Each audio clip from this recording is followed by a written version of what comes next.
At 35,000 feet above the Atlantic, a whispered confession would shatter two lives forever. When CEO Olivia Sterling leaned toward the stranger beside her and breathed those four terrifying words, "They're here for me," she had no idea she was about to witness the resurrection of the world's most dangerous ghost. Stay with me until the very end of this story and comment with your city so I can see how far this tale has traveled across the world. The champagne had lost its fizz 20 minutes ago, but Olivia Sterling hadn't touched it anyway.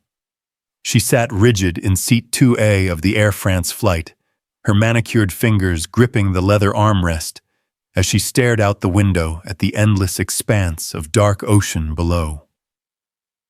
The first-class cabin hummed with the quiet luxury she'd grown accustomed to: soft lighting, hushed conversations, the gentle clink of crystal glasses. But tonight, none of it could calm the storm raging in her chest. At 28, Olivia had already earned the kind of reputation that made grown men in $1,000 suits break into cold sweats. Sterling Dynamics. The tech empire she'd inherited from her father and transformed into a global powerhouse was her kingdom. She ruled it with an iron fist wrapped in Hermes silk, making decisions that moved markets and toppled competitors. But right now, as the Boeing 777 cut through the night sky somewhere over the Atlantic, she felt like prey. They knew. The thought had been circling her mind like a vulture ever since she'd boarded in Paris.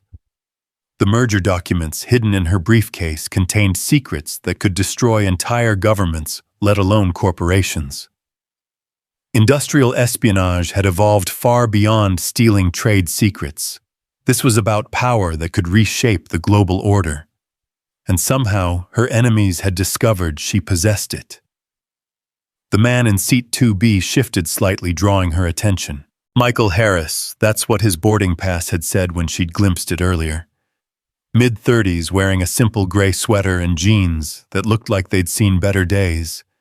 Dark hair with premature silver at the temples, the kind of weathered face that spoke of too many sleepless nights and difficult decisions. Most striking were his eyes, pale blue, constantly scanning, never quite at rest. Even now, as he helped his daughter with her coloring book, those eyes moved like a security camera sweeping for threats. The little girl couldn't be more than 7. Lily, he'd called her. She had her father's dark hair, but none of his wariness, completely absorbed in turning a cartoon princess's dress bright purple with fierce concentration. Every few minutes she'd show him her progress, and his entire demeanor would soften, a genuine smile replacing the hard lines around his mouth. "That's beautiful, sweetheart," Michael murmured, his voice carrying a slight rasp. Princess Aurora never looked better. Olivia found herself oddly comforted by their quiet interaction. In her world of boardroom sharks and corporate predators, such simple affection seemed almost foreign. She'd built walls so high around herself that sometimes she wondered if there was anything left inside worth protecting. The cabin lights dimmed further as the crew prepared for the overnight portion of the flight. Most passengers had settled in, some already asleep behind eye masks and beneath airline blankets. The elderly couple across the aisle was sharing a crossword puzzle, their whispered discussions about 7-letter words, creating a bubble of domestic tranquility. 2 rows back, a businessman typed furiously on his laptop, probably working on a presentation for Monday morning. Everything appeared normal. Too normal. Olivia's phone buzzed softly against her thigh. A text from an unknown number package delivered. "Enjoy your flight." Her blood turned to ice. The phone slipped from her suddenly numb fingers, clattering onto the cabin floor. Michael glanced over, and for just a moment, their eyes met. She saw something flicker in that pale blue gaze, recognition assessment calculation. The look of someone who understood danger on an instinctual level. "You okay?" he asked quietly. His voice pitched low so as not to wake Lily, who had dozed off against the window. Olivia bent to retrieve her phone, her mind racing. The text could mean anything, could be nothing. But her instincts, the same ones that had guided her through hostile takeovers and boardroom coups, were screaming that something was wrong. Very wrong. She straightened up, and that's when she saw him. 3 rows back, a man in a navy suit was watching her. Not the casual glance of a bored passenger, but the focused attention of a predator studying its prey. When their eyes met, he didn't look away. Instead, he smiled, a cold, calculated expression that made her stomach drop. Her gaze swept the cabin more carefully, now looking for what she'd missed before. The businessman with the laptop, his screen was dark, but his fingers were still moving across the keys. The elderly woman doing crosswords had stopped writing, though she maintained the pretense of concentration. A flight attendant was moving through the cabin, but her usual practiced smile seemed strained, forced. How many of them were there? How had they gotten weapons past security? How long did she have? Michael was still watching her, and she could see the concern growing in his expression. "Miss, are you sure they're here for me?" She whispered the words, barely audible over the drone of the engines.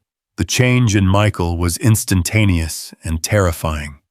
Every muscle in his body seemed to coil, his casual posture transforming into something predatory. His eyes went flat and cold, scanning the cabin with military precision. When he spoke, his voice had dropped to a barely audible whisper that somehow carried more authority than any boardroom command she'd ever given.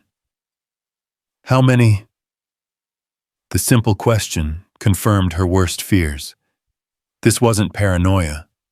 This was real. "I don't know," she breathed back. "At least 3, maybe more." His hand moved almost imperceptibly to touch his daughter's shoulder. Lily stirred slightly, but didn't wake. "Listen to me very carefully," he said, his lips barely moving. "In about 30 seconds, things are going to get very bad, very quickly. When I move, you get down and stay down. Don't try to help, don't try to run, just make yourself as small as possible and do exactly what I tell you. Understand?" Olivia nodded, her mouth too dry to speak. She'd negotiated billion-dollar deals without breaking a sweat, but this quiet-spoken man with his sleeping daughter had just taken command of her world with a few whispered words. "Good," Michael said. "And Miss Sterling?" Her blood chilled. He knew her name. She hadn't told him her name. "Try not to scream. It'll wake Lily." Before she could process what that meant, the cabin erupted into chaos. The businessman with the dark laptop stood up, his hand emerging from his jacket with something that definitely wasn't a business card. The elderly woman's crossword puzzle clattered to the floor as she reached into her purse. The flight attendant stopped pretending to check overhead bins and turned toward them with purpose. But Michael was already moving.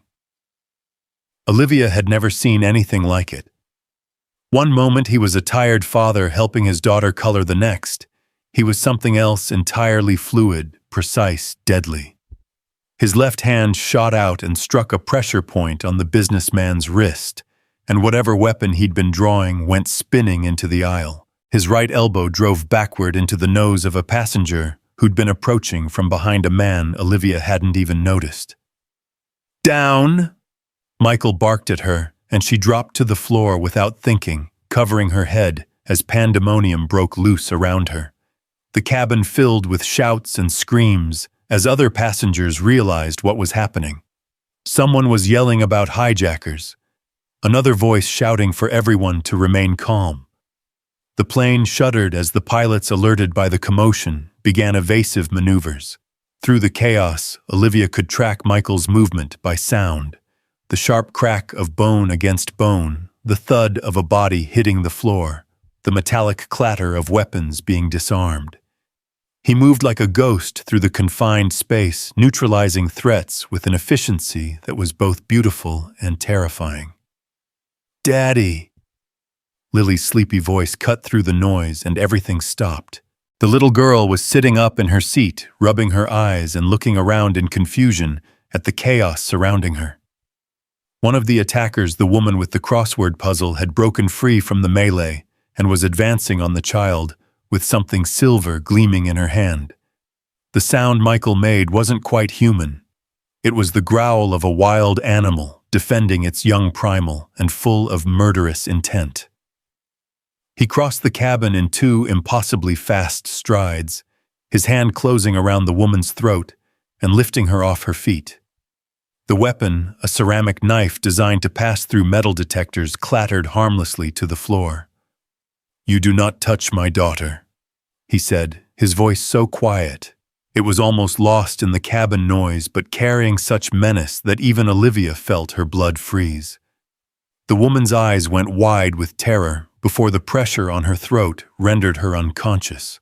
Michael lowered her to the floor with surprising gentleness, then turned to his daughter. "It's okay, sweetheart," he said, his voice instantly transforming back into something warm and reassuring. "Just some grown-ups having a disagreement. Why don't you put your headphones on and watch your movie?" Lily nodded solemnly, apparently accepting this explanation with the resilience of childhood. She fumbled for her tablet and noise-canceling headphones, disappearing into the world of animated princesses, while actual violence unfolded around her. Michael turned back to the cabin, and Olivia got her first clear look at him in the aftermath. His gray sweater was torn at the shoulder, a thin line of blood trickling from a cut on his cheek. But his hands were steady, his breathing controlled, his eyes constantly moving as he assessed the remaining threats. "How many more?" He asked the question to the air, but somehow Olivia knew he was addressing her. She lifted her head, cautiously scanning the cabin. The immediate attackers were down unconscious or groaning in pain, but other passengers were pressed against the walls and windows, terror written across their faces. The legitimate flight crew was huddled near the galley, the flight attendants looking shell-shocked. I think that was all of them," she said, her voice shaking.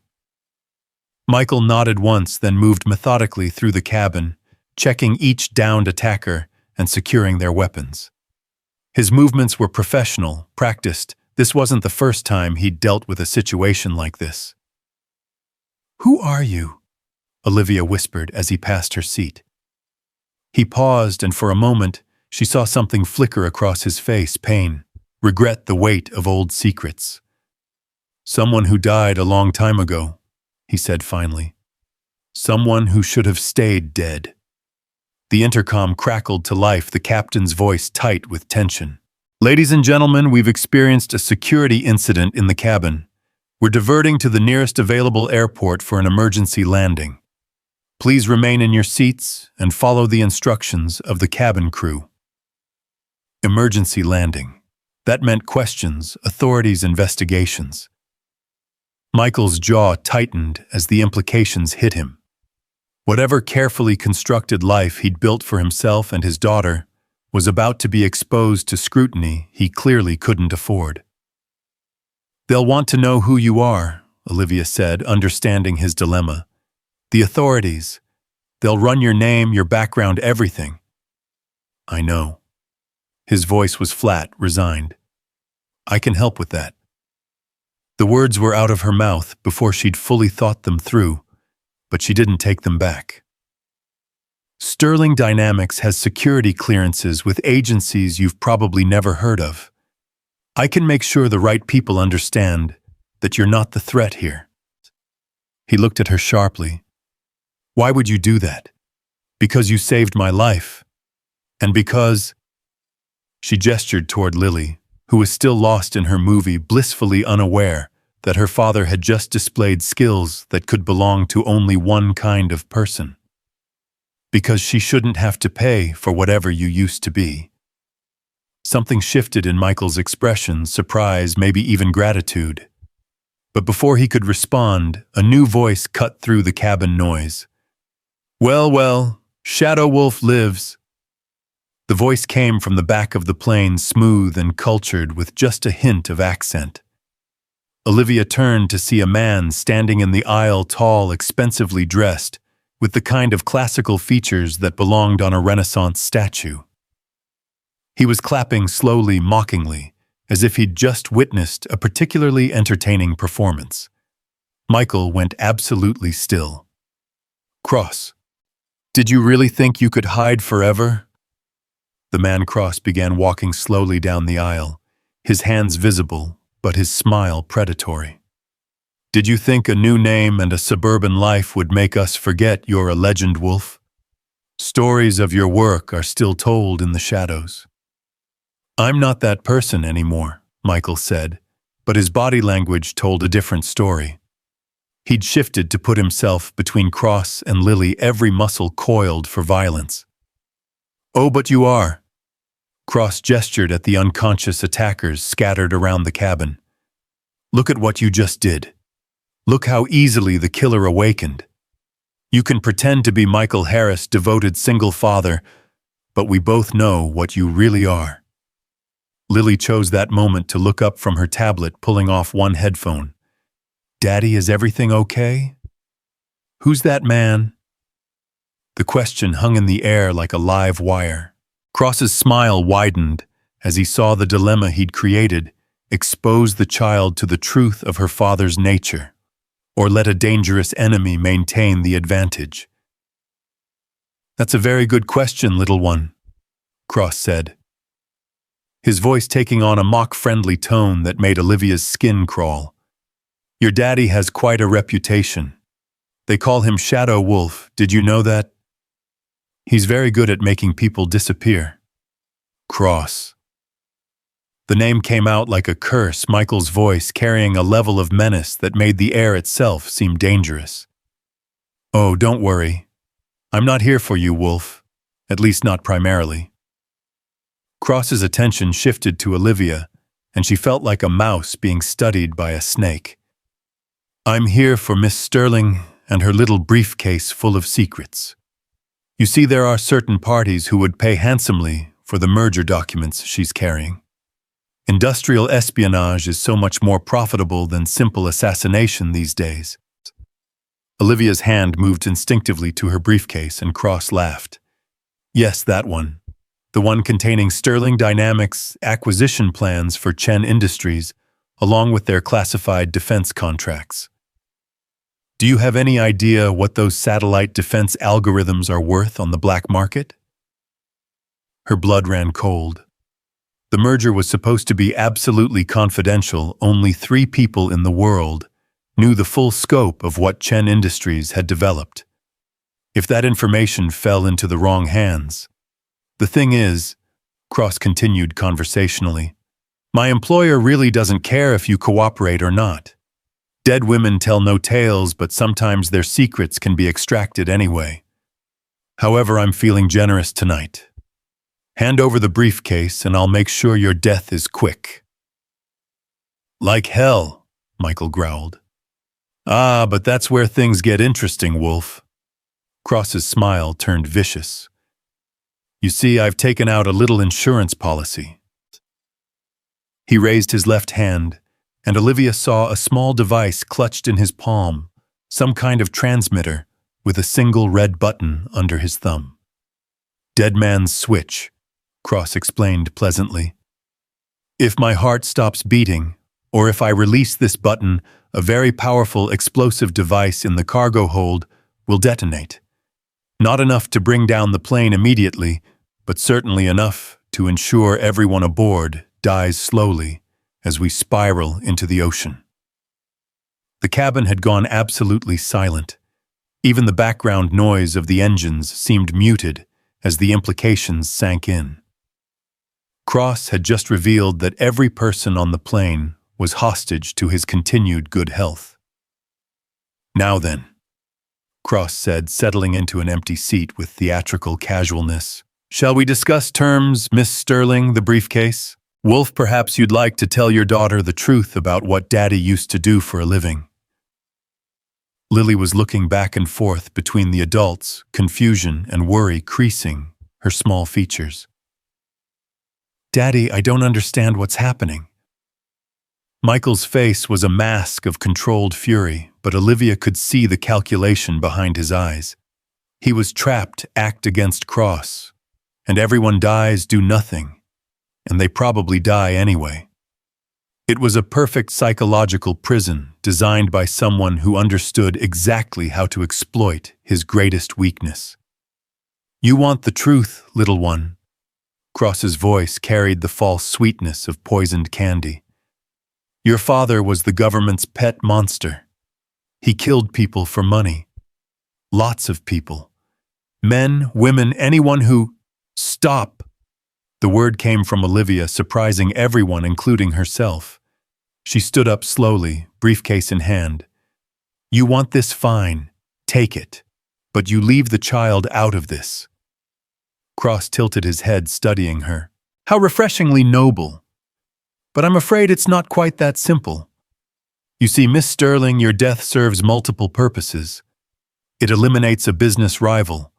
It sends a message to others who might oppose my employer, and it provides a convenient cover story for this little incident. Your employer? Michael's voice was deadly quiet. Let's just say there are certain parties who find Sterling Dynamics' recent expansion into defense contracting problematic. The merger with Chen Industries would give her access to technologies that some prefer remain in more cooperative hands. The pieces clicked into place in Olivia's mind. This wasn't just about the merger documents. This was about eliminating her, entirely removing Sterling Dynamics from the chessboard of global power politics.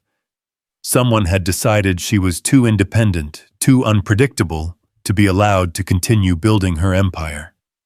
Who? She demanded. Who wants me dead? Cross wagged a finger playfully. Now, a good mercenary never reveals his clients. Bad for repeat business. The plane shuddered slightly as it began its descent toward whatever emergency landing site the pilots had chosen. Time was running out.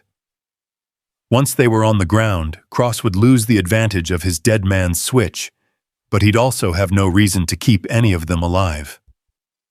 Michael seemed to be thinking the same thing. His eyes met Olivia's, and she saw a moment of silent communication pass between them. He was going to try something, and when he did, she needed to be ready.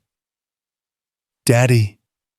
Lily's voice was smaller now, frightened. I want to go home. The simple plea hit Michael like a physical blow. Olivia watched as every carefully constructed wall he'd built around his past came crashing down. This was his choice: remain Michael Harris and watch his daughter die or become Shadow Wolf one last time. I know, sweetheart, he said softly. We're going to go home very soon. He looked directly at Cross, and Olivia saw something change in his expression. A cold, predatory intelligence that made her understand why this man had been a legend in the shadows. Cross, he said conversationally, do you remember Bucharest? For the first time, Cross's composure cracked slightly. That was you, every single one. Michael's voice carried the weight of old violence, old victories. 17 operatives, all better armed and better positioned than you are right now. Want to know how that ended? You're bluffing. You've gone soft, Wolf. 7 years of playing house with your little girl has made you weak. Michael smiled, and it was the most frightening expression Olivia had ever seen. There's only one way to find out. The tension in the cabin was so thick it was almost visible. Other passengers were pressed against the walls and windows, sensing that they were witnessing something far beyond a simple hijacking. This was personal, a confrontation between predators that had been years in the making. Cross's thumb hovered over the dead man's switch, sweat beginning to bead on his forehead, despite his attempt to maintain control. You won't risk it. Not with the girl here. Not with a plane full of innocents. Won't I? Michael's head tilted slightly, and Olivia realized she was looking at a completely different person than the tired father who'd been helping his daughter color.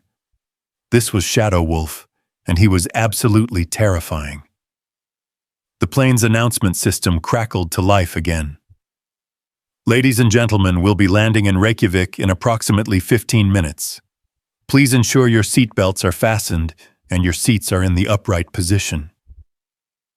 15 minutes. Cross would have to make his move soon, and everyone in the cabin knew it.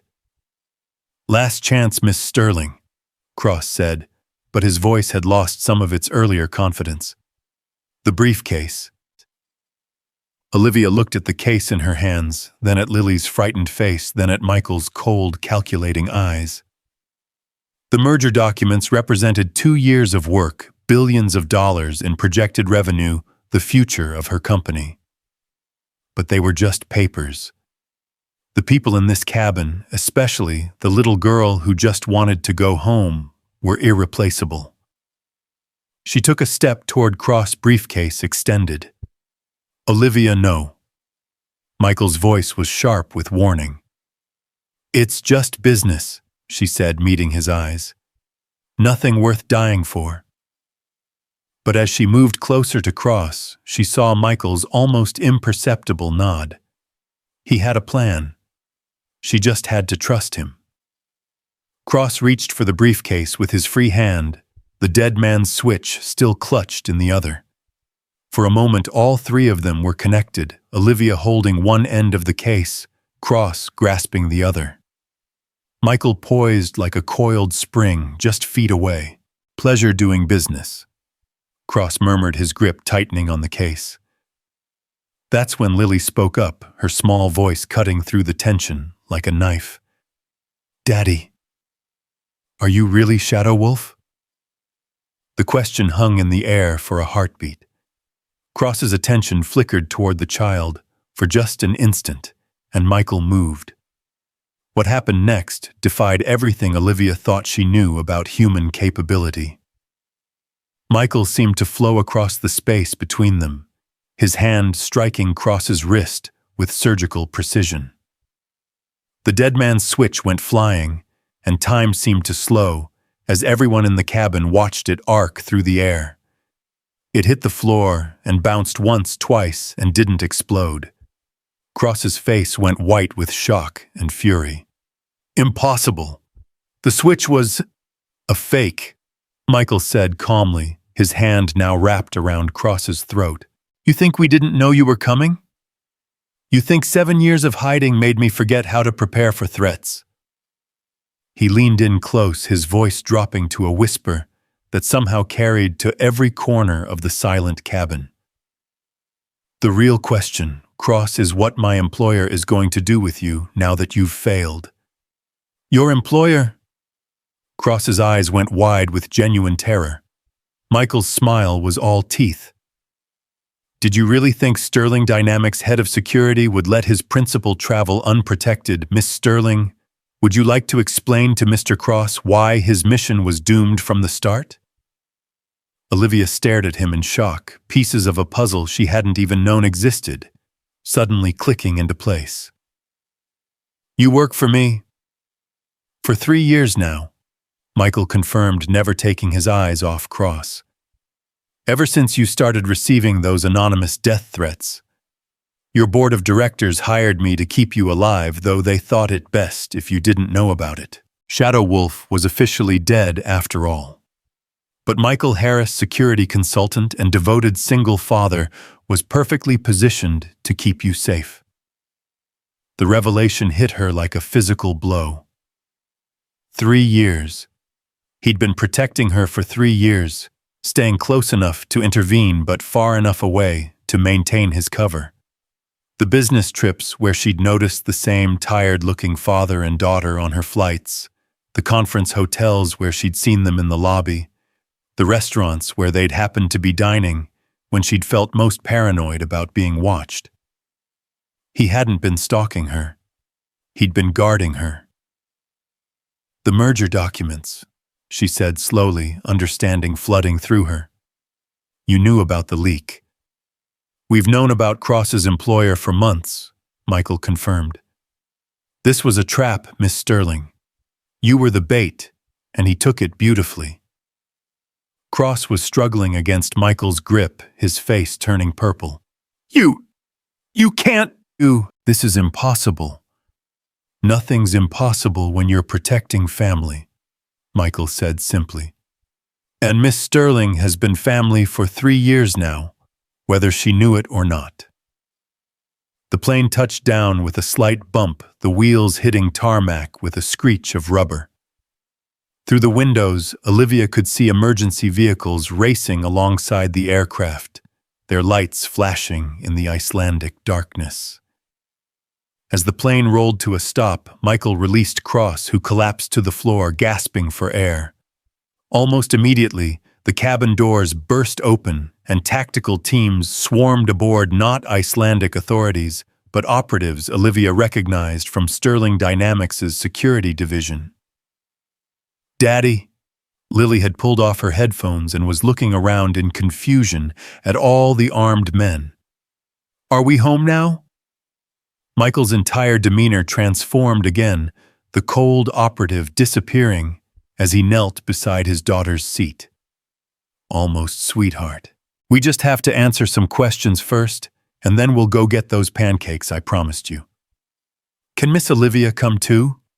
Lily asked, looking at Olivia with the guileless trust of childhood. She seemed sad. Pancakes make everyone feel better.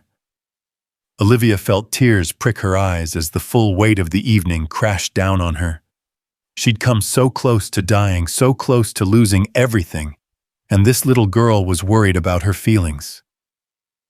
I'd like that very much, she managed to say. Michael looked up at her, and for the first time since the ordeal began, she saw uncertainty in his expression. Miss Sterling, Olivia, I'm sorry. I know this wasn't how you wanted to find out. The deception, the lies about who I was. You saved my life, she interrupted. You've been saving my life for 3 years. I think I can forgive a little professional discretion. One of the tactical operatives approached a woman with short blonde hair and the bearing of military command. Shadow Wolf, she said formally. It's good to see you again. Director Kane, Michael acknowledged. I take it the operation was successful. Cross's employer has been identified and neutralized, Kane confirmed. The threat to Miss Sterling has been eliminated. Your cover, however, she glanced meaningfully at the cabin full of witnesses, is blown, Michael finished. I know. We can relocate you, Kane offered. New identities for both of you, somewhere Cross's people will never find you. Michael looked at his daughter, then at Olivia, then back at Kane. Actually, I think we might have a better option. Olivia stepped forward, her mind already working through the possibilities. Sterling Dynamics is always in need of good security consultants, ones with proven track records and excellent references. The pay is competitive, she continued, warming to the idea. Full benefits education trust fund for dependents, and we have an excellent daycare facility on the executive floor. Lily perked up at this. Daycare? Do they have art supplies? The best, Olivia assured her. Michael looked between them, something like wonder crossing his features. You're serious? After everything that just happened, after learning what I am, what I've done, you want me to work for you? Officially this time. Michael, Olivia said softly. I've spent 3 years building walls around myself, thinking I was protecting my company from my enemies. But you've been protecting me from theirs. Maybe it's time I stopped hiding behind barriers and started trusting the people who've proven they're willing to die for what matters. She looked down at Lily, who was watching this adult conversation with the intense focus children reserved for things that might affect their immediate future. Besides, Olivia added with a smile. I've never had anyone invite me for pancakes after a business merger. It might be nice to try something different. Director Kane was already moving toward the exit. Cross and his remaining operatives in custody. Shadow Wolf, she called back. For what it's worth, you made the right choice 7 years ago. Some things are more important than the mission. As the tactical teams cleared the cabin and the legitimate passengers were escorted off for debriefing, Olivia found herself alone with Michael and Lily in the quiet space. The adrenaline was finally wearing off, leaving her shaky and exhausted. So, she said, settling into the seat across from them. How exactly does one go from government assassin to single father? That seems like quite a career change. Michael's expression grew serious. Lily's mother was an asset I was assigned to protect. She was a scientist who'd discovered something her government wanted to keep secret.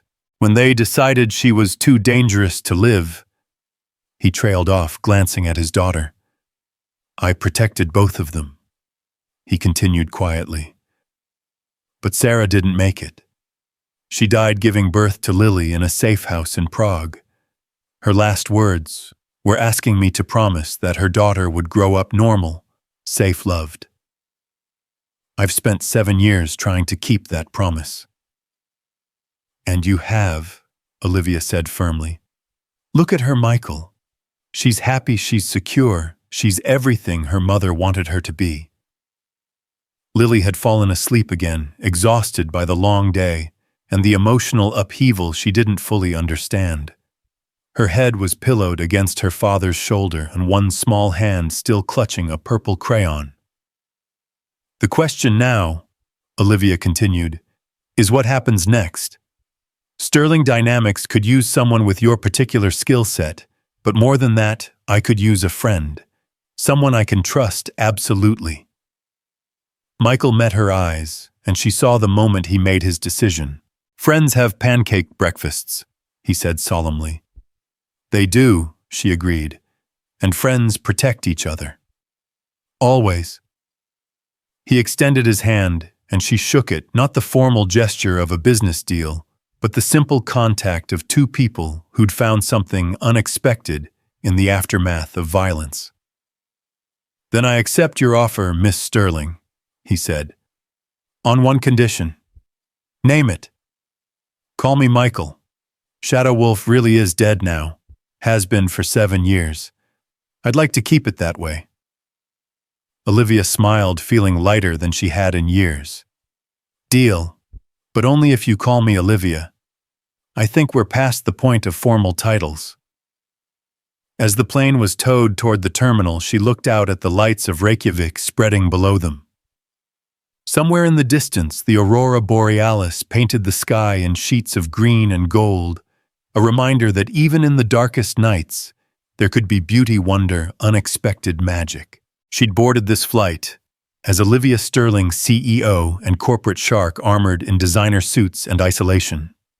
She was walking off as simply Olivia, a woman who'd discovered that the best protection wasn't walls and barriers, but the trust of someone willing to stand between you and the darkness.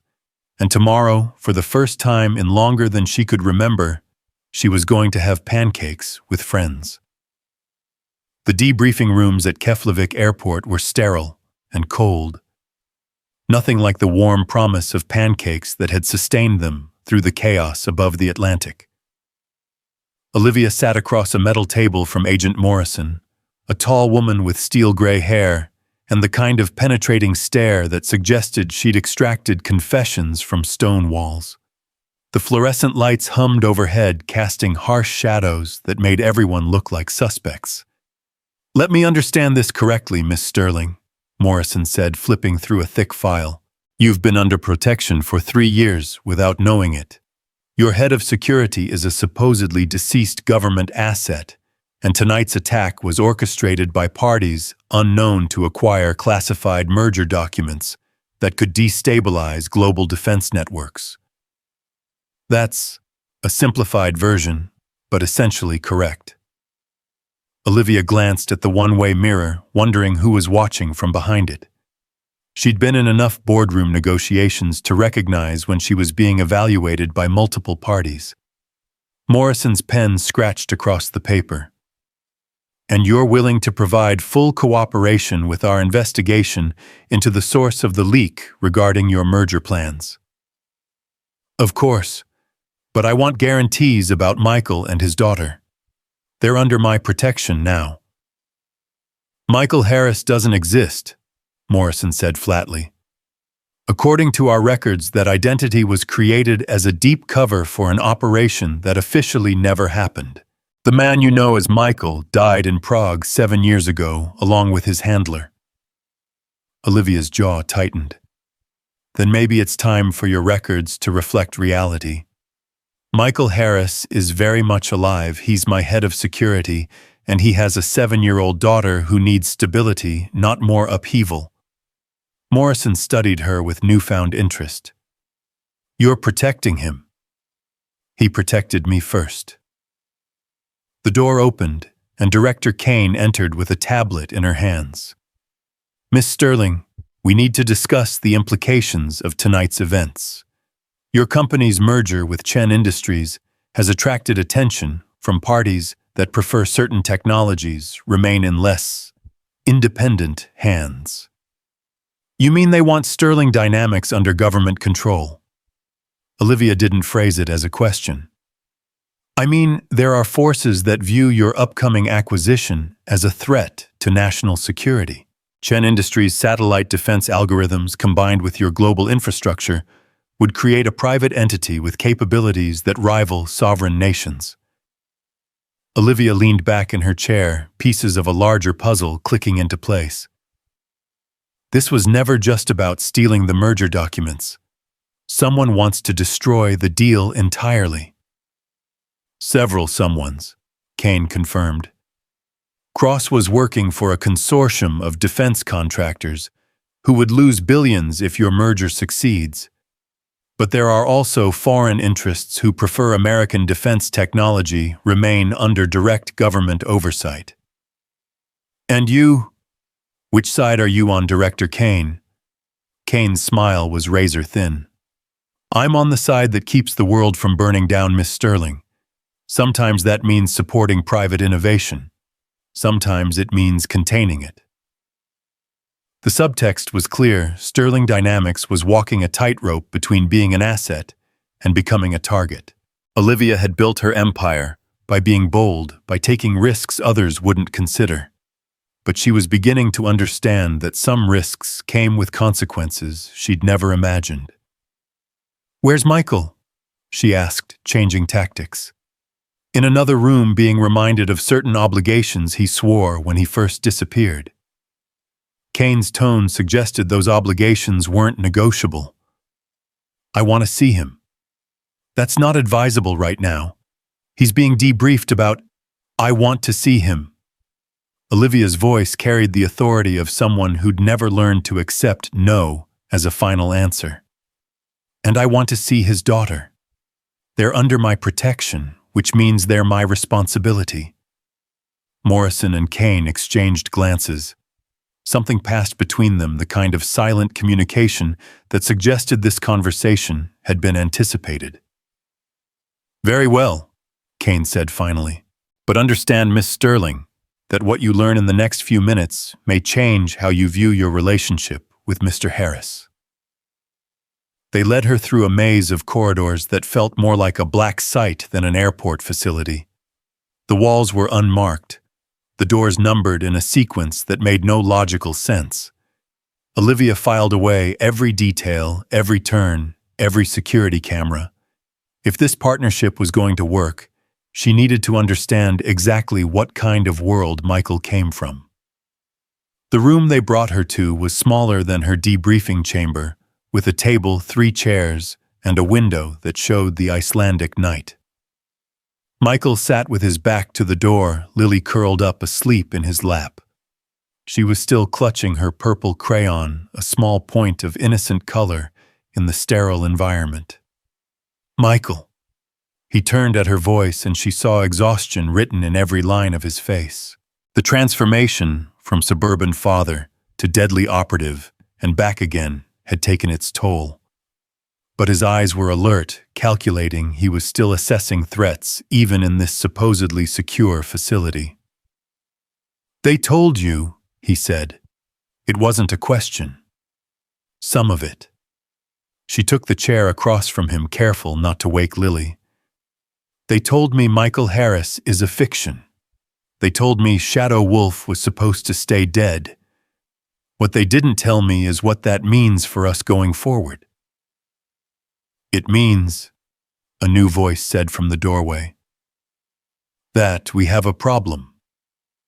The man who entered was younger than Kane, but carried himself with the confidence of someone accustomed to being the smartest person in the room.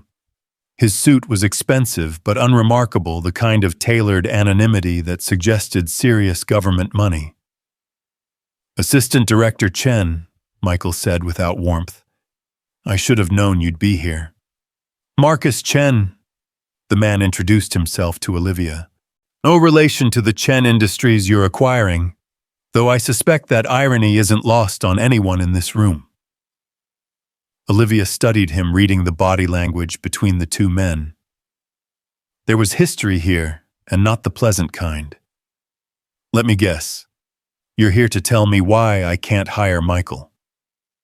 "I'm here to explain why the man you think you're hiring doesn't exist in any official capacity," Chen replied smoothly.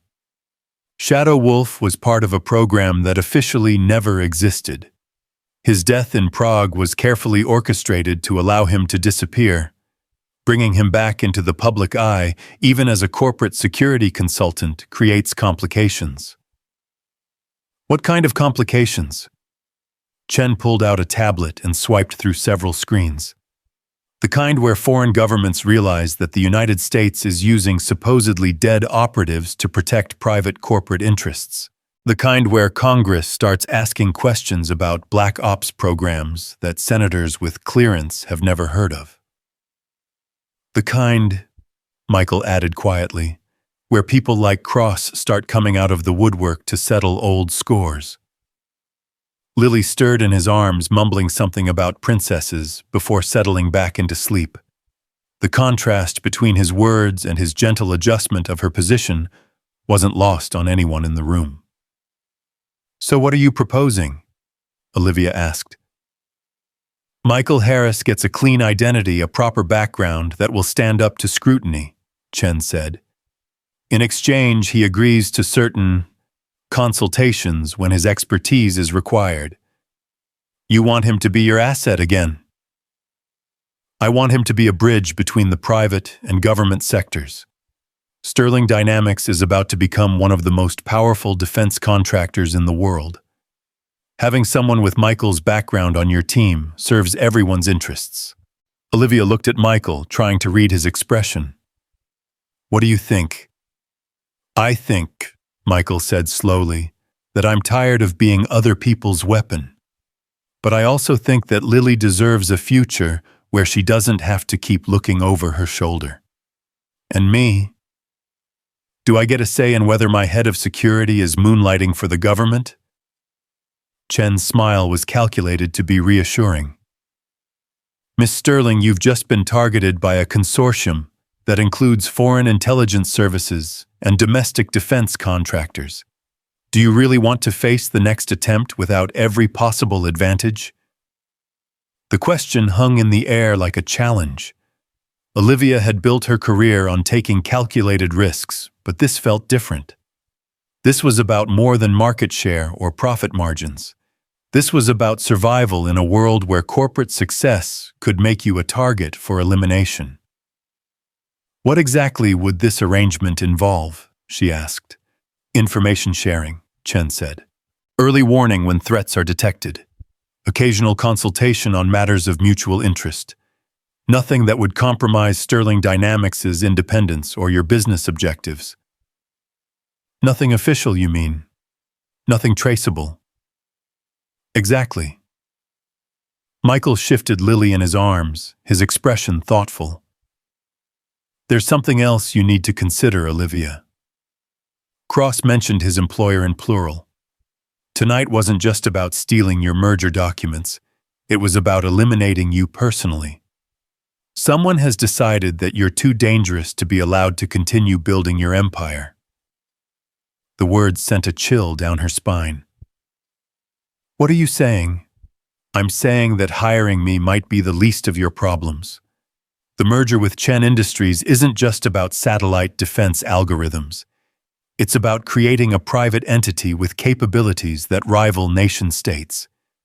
There are people who will kill to prevent that from happening.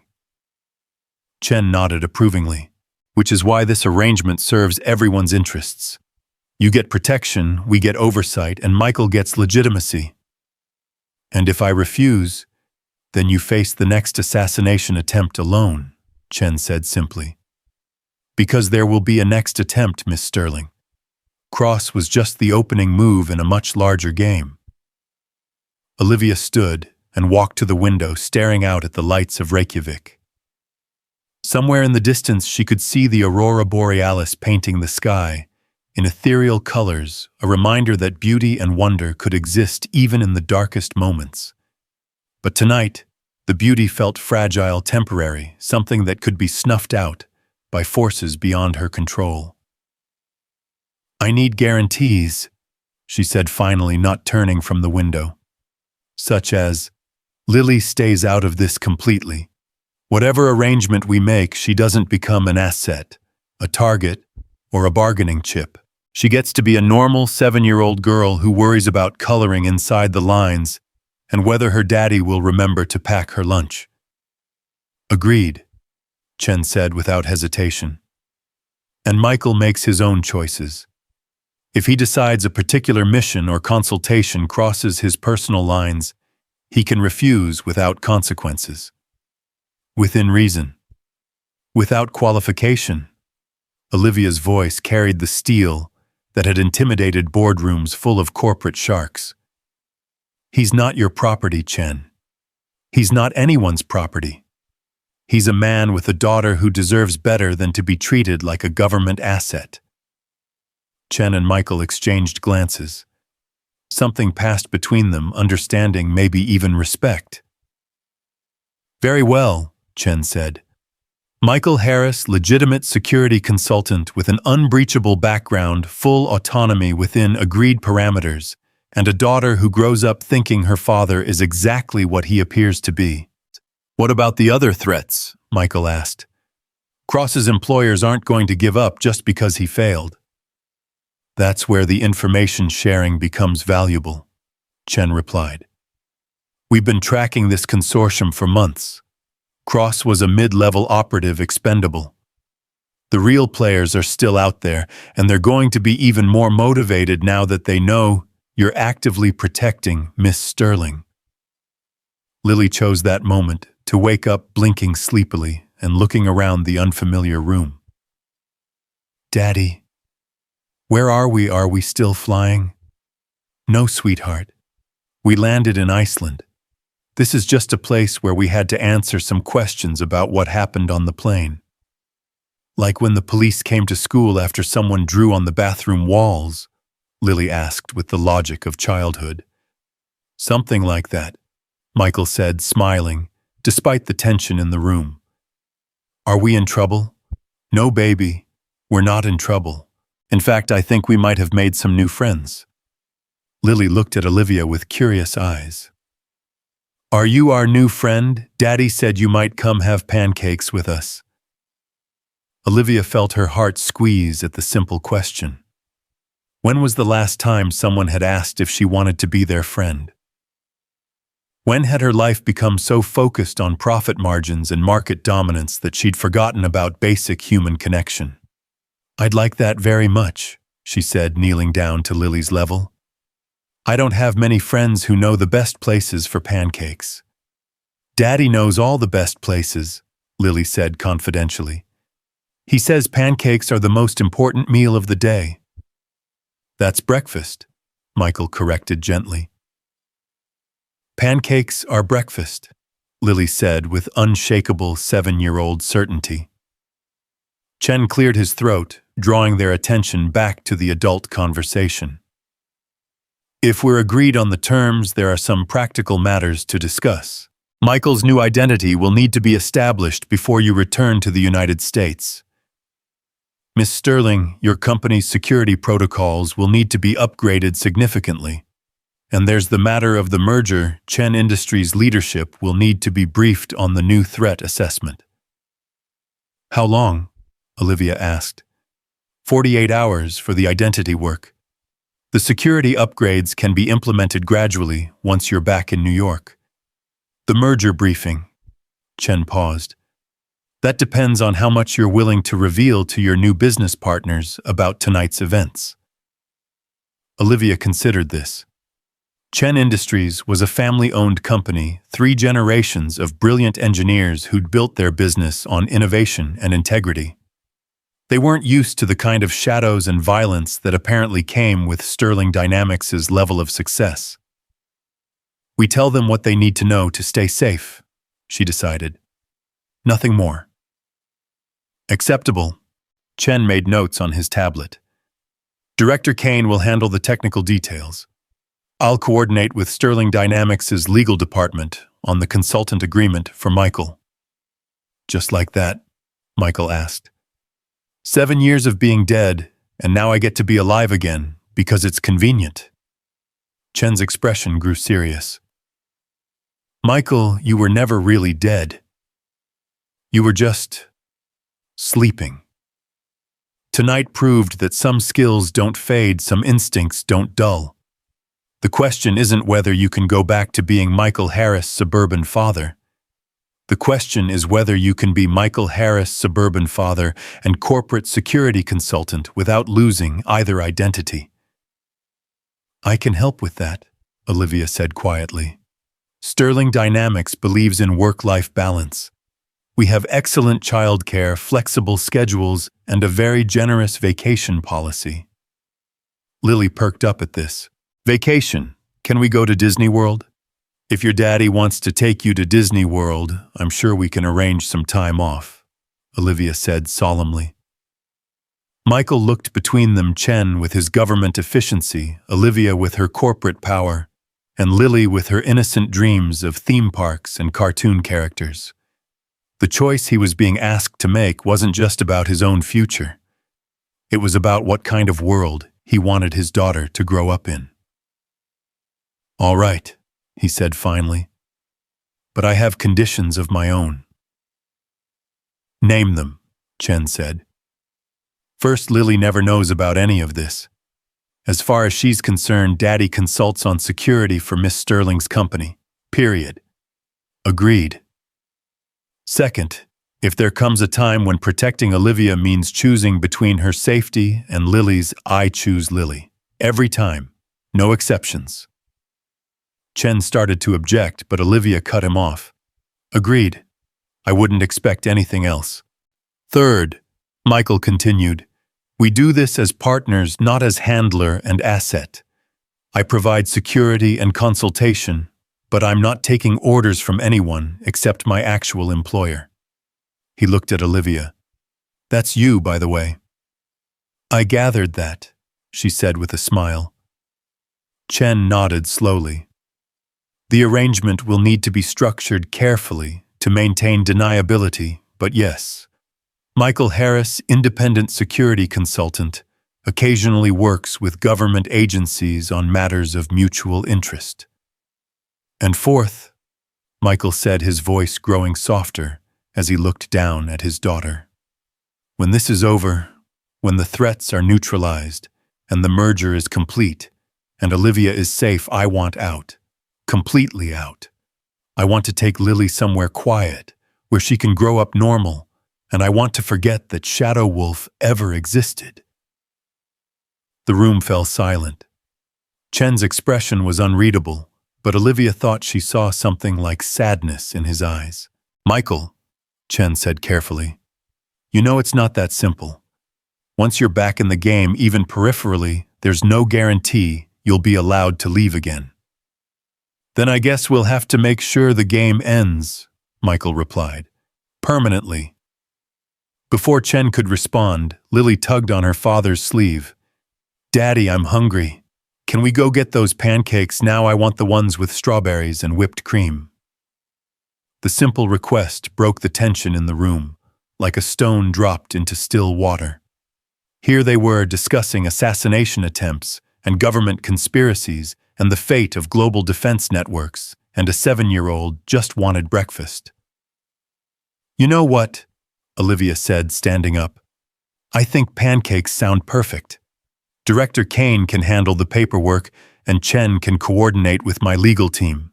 But right now I have a promise to keep to a little girl who's been very patient while the adults worked out their problems. Chen looked like he wanted to object, but Kane appeared in the doorway as if summoned. The preliminary arrangements are complete, she announced. Michael Harris now officially exists, complete with employment history credit rating and a very impressive recommendation letter from his previous employer, a private security firm that just happened to go out of business last year. Convenient, Michael observed. We're very thorough, Kane replied without irony. Miss Sterling, your company jet is being prepared for departure. We've taken the liberty of upgrading your security detail for the return flight. More operatives? Olivia asked. Better operatives. People who understand the new threat profile and know how to handle situations like tonight without traumatizing children or drawing unwanted attention. Lily had been following this conversation with the intense focus children reserved for adult discussions that might affect their immediate future. Are we going on another airplane? A different airplane, Michael assured her. A smaller one just for us. Will there be bad people on this one too? The question hit like a physical blow.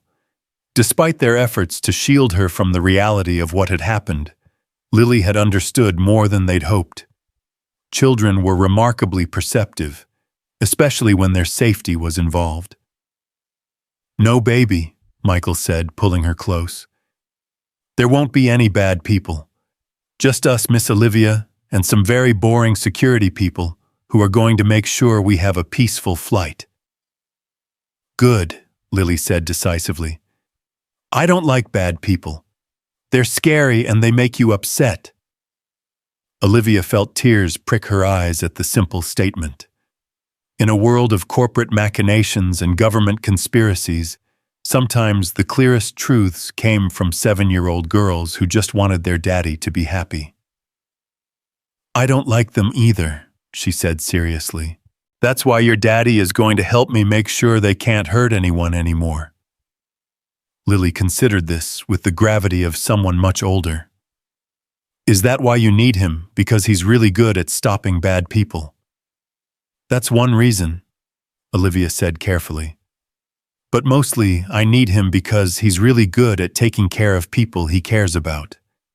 And I think it would be nice to have someone like that looking out for me. Daddy's the best at taking care of people, Lily said with absolute certainty. He makes the best grilled cheese sandwiches in the whole world, and he always remembers to check for monsters under my bed. Monsters? Olivia asked, glancing at Michael. The imaginary kind, he clarified. Though after tonight I'm thinking we might need to upgrade our monster-checking protocols. Chen was gathering his papers, clearly ready to conclude the meeting. Miss Sterling, you'll have our full support during the transition. And Michael, he paused at the door. Pung. It's good to have you back, even if it's unofficial. Let's hope it stays that way, Michael replied. After Chen left, the room felt smaller, more intimate. Olivia found herself alone with Michael and Lily for the first time since the chaos had begun, and the weight of everything that had changed settled around them. So, she said finally, pancakes. Pancakes. Michael agreed. But first I think we all need to get cleaned up. It's been a long night. Lily looked down at her rumpled clothes and tangled hair. I look messy, don't I? You look like someone who's had an adventure, Olivia said diplomatically. But maybe we should find you a brush before we have breakfast. Can I pick where we go for pancakes? Lily asked hopefully. Absolutely, Olivia said. Where would you like to go? Lily's face lit up with excitement.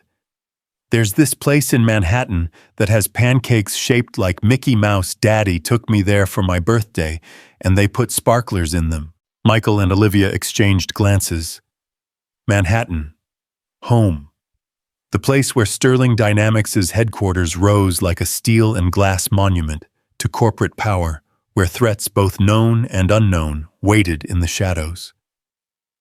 Mickey Mouse pancakes sound perfect, Olivia said, pushing aside thoughts of danger and conspiracy. But first, we have to get there safely. The flight will be secure, Michael assured her. And once we're back in New York, we can start implementing the security upgrades Chen mentioned. Together, Olivia said. It wasn't a question. Together, he confirmed. As they prepared to leave the sterile government facility for the promise of Mickey Mouse pancakes and a new beginning, none of them noticed the figure watching from the shadows outside. Cross had been neutralized, but his employers were far from finished. The real game was just beginning, and the stakes were higher than any of them yet realized. But for now, there were pancakes to plan, and a little girl's laughter to protect. And sometimes in the face of overwhelming darkness that was enough to light the way forward. The figure watching from the shadows outside the Reykjavik facility didn't move as the Sterling Dynamics jet taxied toward the runway. Dr. Elena Vasquez had been observing for 3 hours now, her breath forming small clouds in the frigid Icelandic air as she catalogued every security measure, every face, every potential weakness. Cross had been a useful tool, but tools could be replaced. What mattered was the mission, and the mission was far from over. She pressed a small device to her ear as the jet's engines spooled up. Phoenix here. The package is airborne. Confirm secondary assets are in position for Manhattan arrival. The response crackled through encrypted channels. Confirmed. Ground team is standing by. Financial markets have been prepared for disruption. Elena smiled, her breath misting in the cold. Excellent. Initiate phase 2 upon landing. And remember, the child is not to be harmed. She's more valuable alive than dead. 37,000 feet above the Atlantic, Lily had finally fallen into a deep sleep across 2 seats that had been converted into a small bed. The Sterling Dynamics jet was a marvel of corporate luxury mahogany paneling, leather everything, and technology that rivaled Air Force One. But Michael wasn't admiring the amenities. He was studying the security briefing that had been waiting for them upon takeoff. 12 separate intelligence agencies have flagged Sterling Dynamics as a high-value target, he said quietly, passing a tablet to Olivia. Cross wasn't working alone, and his employers have connections that go deeper than we initially thought. Olivia scrolled through the threat assessment, her expression growing darker with each page. The Meridian Consortium. I've heard whispers about them in certain circles, but I thought they were just corporate boogeyman stories. Very real boogeyman, Michael confirmed. Think of them as a shadow board of directors for global defense spending. They don't just influence policy, they create it. And your merger with Chen Industries threatens to disrupt a very lucrative status quo. The numbers on the screen were staggering. Trillions of dollars in defense contracts, weapons sales, and technological development that flowed through a network of companies that all traced back to the same dozen power brokers. Sterling Dynamics' independence represented a crack in their carefully constructed monopoly. They're not just trying to steal our technology, Olivia realized. They're trying to eliminate competition entirely. More than that, Michael said, pointing to a section marked Classified. They're trying to control the future of warfare itself. Chen Industries' satellite defense systems aren't just defensive, they're potentially offensive. In the wrong hands, those algorithms could be used to disable any nation's defense network.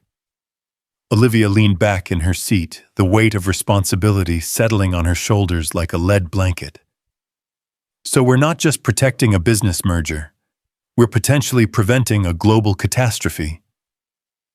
Welcome to my old world, Michael said grimly, where corporate success and national security are so intertwined that sometimes you can't tell where one ends and the other begins. The flight attendant, a serious woman with the bearing of military special forces, approached with coffee and a secure communication device. Miss Sterling, you have an encrypted call from New York. Priority 1. Olivia accepted the device, noting how the attendant's eyes constantly scanned for threats, even in the confined space of the aircraft. Olivia Sterling. Miss Sterling, this is James Chen, CEO of Chen Industries.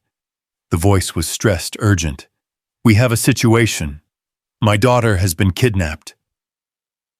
The words hit like a physical blow. Michael was on his feet, instantly moving toward the communication station while gesturing for Olivia to keep Chen talking. When? Olivia asked, her voice steady, despite the panic building in her chest. 2 hours ago. She was leaving her graduate program at MIT when a van pulled up. 3 men, professional, efficient. They left this. There was a pause, then Chen's voice came back strained. A photo of her tied to a chair and a note saying they want to discuss the merger terms. Michael had connected to the jet's secure network and was pulling up real-time intelligence feeds. His fingers flew across the keyboard with practiced efficiency, accessing databases that technically didn't exist. Mr. Chen, Olivia said carefully, I need you to contact the FBI immediately. Do not attempt to negotiate with the kidnappers. We're dealing with professionals who won't hesitate to— Miss Sterling, Chen interrupted. They specifically said no law enforcement. They want to meet with you personally, tonight when you land in New York. That's not happening, Michael said flatly, not looking up from his screens. It's obviously a trap designed to lure you into the open. They have an innocent girl, Olivia said. We can't save her by walking into an ambush, Michael countered. This is exactly what they want you, emotional off balance, making decisions based on guilt instead of strategy. Lily stirred in her sleep, mumbling something about purple crayons. The innocent sound was a stark reminder of what was at stake, not just corporate billions or national security, but the safety of children who had no part in their parents' dangerous games. Mr. Chen, Olivia said, we'll handle this. But you need to trust us to do it our way. No negotiations, no meetings, no giving them what they want. We're going to get your daughter back, but we're going to do it smart. After ending the call, the cabin fell silent, except for the steady drone of the engines. Michael continued working at the communication station, his expression growing darker as more intelligence came in. Talk to me, Olivia said. Sarah Chen, 24 years old, PhD candidate in quantum computing at MIT, grabbed from the parking garage of her apartment complex by a team that knew her schedule, her route, her vulnerabilities. Michael pulled up security camera footage on the main cabin screen. Look at this. They disabled 7 different cameras along her normal path home but left one operational specifically so we'd see the snatch. The footage was grainy but clear enough to show 3 figures in dark clothing moving with military precision. The entire operation took less than 90 seconds from approach to disappearance. They wanted us to see it, Olivia observed. They wanted you to see it, Michael corrected. This isn't about ransom money or even the merger documents. This is about psychological pressure. They're betting that your guilt over endangering an innocent family will make you careless. Are they right? Michael looked at her directly, and she saw both understanding and warning in his expression. That depends on whether you're willing to trust me to handle this the way it needs to be handled.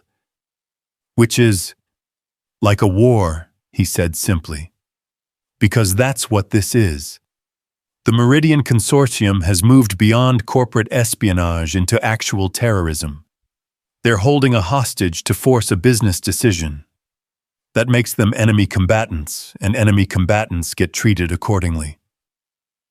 The weight of his words settled over the cabin like a heavy blanket.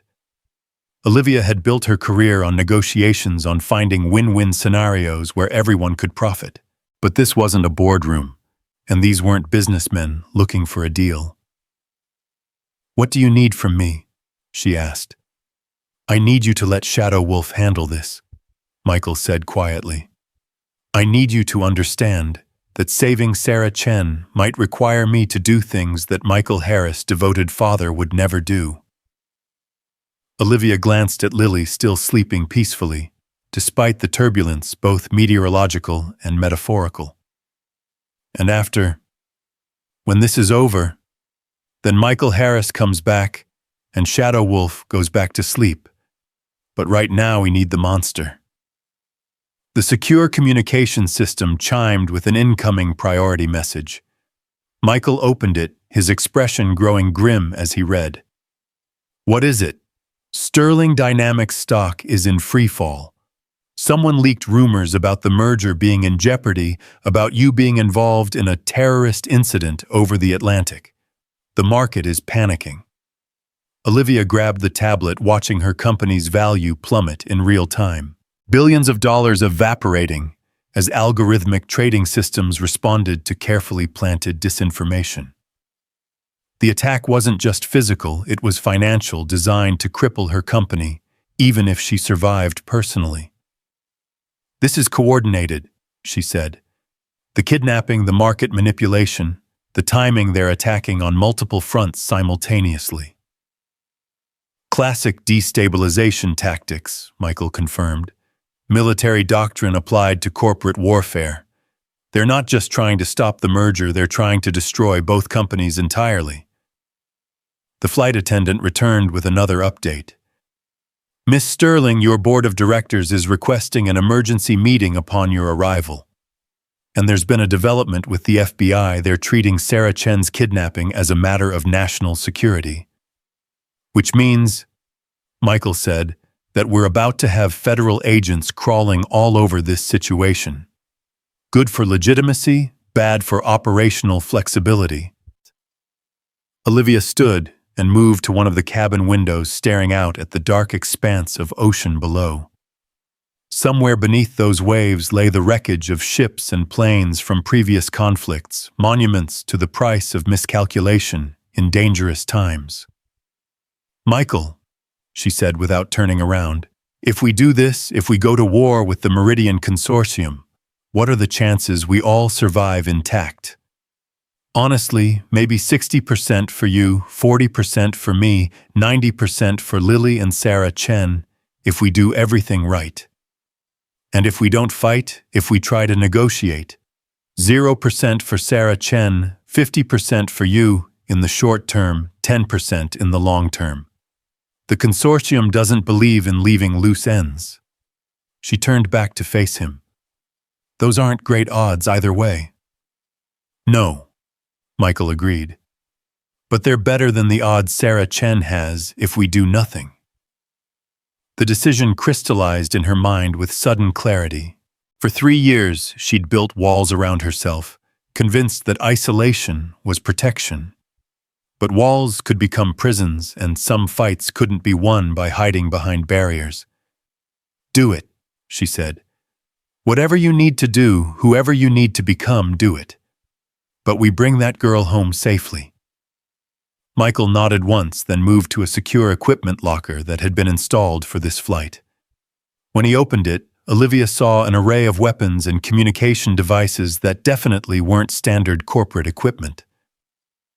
Director Kane was thorough, he observed, selecting items with practiced efficiency.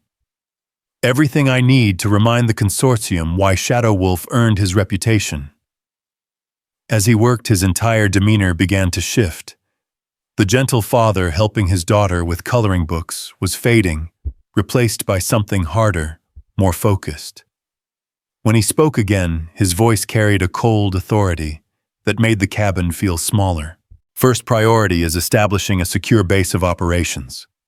Sterling Dynamics headquarters is compromised. They'll have surveillance and probably assets inside the building. We need somewhere they won't expect us to go. I have a private residence in the Hamptons, Olivia offered. Off the books purchased through shell companies. Too isolated. If they find us there, we're trapped with no backup options. Michael was studying a tactical map of Manhattan on his tablet. We need somewhere public enough that they can't attack openly, but secure enough for planning operations. What about the St. Regis? I keep a permanent suite there for overseas guests. Top floor, excellent security, and enough legitimate business traffic to provide cover. Better, Michael agreed. Central location, multiple exit routes, and hotel security that's actually competent. He paused, considering. Plus, they'll expect us to go either to ground or to your office. A luxury hotel is counterintuitive enough to buy us some time. Lily stirred again, this time opening her eyes and looking around the cabin in confusion. Daddy, are we almost there? I'm hungry. The innocent question broke through the tactical planning like sunlight through storm clouds. Michael's expression immediately softened as he moved to her side. Almost, sweetheart. Maybe another hour. Are you okay? You were sleeping for a long time. I had a dream about pancakes, Lily said seriously. They were purple and they could fly. Flying purple pancakes, Michael said with a smile that didn't quite reach his eyes. That sounds like a very good dream. Can we still have Mickey Mouse pancakes when we get home, you promised? Olivia watched the exchange, seeing how Michael managed to compartmentalize the violence and tenderness, the operational planning and paternal love. It was a balancing act that required enormous emotional strength, and she wondered how long he could maintain it before something broke. We'll have pancakes, she said, joining the conversation. But first, Daddy and I have some work to do. Important work that might take a little while. Lily studied her with the penetrating gaze that children reserved for adults who weren't telling them the whole truth. Is someone in trouble? Is that why you look worried? Someone is in trouble, Olivia admitted. But your daddy is very good at helping people who are in trouble. He helped you on the airplane, Lily said matter-of-factly, when the bad men were being scary. The casual reference to the hijacking sent a chill through the cabin. Despite their efforts to shield her, Lily had absorbed more than they'd hoped. Children were remarkably resilient, but they were also remarkably perceptive. That's right, Michael said carefully. And now we need to help someone else. But this time, you're going to stay somewhere safe while we work. With Mrs. Patterson? Lily asked hopefully. Mrs. Patterson was apparently their usual babysitter, a grandmother figure who represented normalcy and security. Maybe, Michael said. We'll figure out the details when we land. But Olivia could see the concern in his expression. Normal babysitting arrangements weren't going to work when the threat level had escalated to kidnapping and market manipulation. Lily would need protection, but it had to be protection that didn't terrify a 7-year-old girl. The communication system chimed again. This time it was Director Kane. Michael, we've intercepted communications between Meridian assets in Manhattan. They're planning something for tonight, but we can't determine specifics. The chatter suggests a major operation designed to force Miss Sterling into the open. The kidnapping is just the opening move, Michael said. What else are they planning? Unknown. But satellite surveillance shows unusual activity around several locations associated with Sterling Dynamics. Your apartment building, your office, the hotel where your board meetings are typically held. Michael's jaw tightened. They're covering all the bases, trying to force us into a predetermined kill box. There's more, Kane continued. Financial intelligence suggests coordinated attacks on Sterling Dynamics' credit lines, supplier relationships, and key partnerships. They're not just trying to kill Miss Sterling, they're trying to destroy her company even if she survives. Olivia felt a surge of cold fury. Sterling Dynamics represented 15 years of her life, thousands of employees who depended on the company for their livelihoods, innovations that could benefit millions of people. The consortium wasn't just attacking her, they were attacking everyone connected to her success. "How long do we have?" she asked. "Market close is in 6 hours," Kane replied. "If Sterling Dynamics stock continues falling at current rates, you'll face margin calls that could force bankruptcy proceedings by morning." "They're not just planning to kill me," Olivia realized. "They're planning to dissect my company and sell the pieces to the highest bidder." "Classic corporate raiding tactics," Michael confirmed. "Destabilize the target, acquire the assets at fire sale prices, then eliminate any inconvenient witnesses." The jet began its descent toward New York, the familiar skyline appearing through the cabin windows like a collection of steel and glass monuments to human ambition. But tonight, those towers looked different, not symbols of achievement, but potential battlegrounds in a war Olivia was only beginning to understand. "Michael," she said quietly, "what you said about odds, you were talking about survival. What are the odds we win, actually defeat the consortium, and end this threat permanently?" He was quiet for a long moment, studying the tactical displays that showed enemy assets moving through Manhattan like pieces on a deadly chessboard. "Honestly," he said finally, "maybe 20%. They have more resources, more people, more experience with this kind of warfare. But they also have weaknesses, such as arrogance. They're so used to winning through intimidation and overwhelming force that they don't expect real resistance. And they're fighting on multiple fronts, financial, physical, political. That spreads them thin. And us, what are our advantages?" Michael looked at Lily, who had gone back to sleep despite the adult conversation swirling around her. "We have something worth fighting for. They're fighting for profit and power. We're fighting for people we care about. That makes a difference." "Does it really?" "It means we'll take risks they won't take. It means we'll fight harder, think faster, sacrifice more. And sometimes that's enough to tip the balance." The pilot's voice came over the intercom. "Beginning final approach to Teterboro. Ground temperature is 38 degrees, light rain. Miss Sterling, there's a significant security presence waiting for us, federal agents, local police, and what appears to be private security." Michael was already moving toward the equipment locker again. "They're not taking any chances. Question is, are those friendlies or hostiles? In this business," Olivia said grimly, "sometimes it's hard to tell the difference."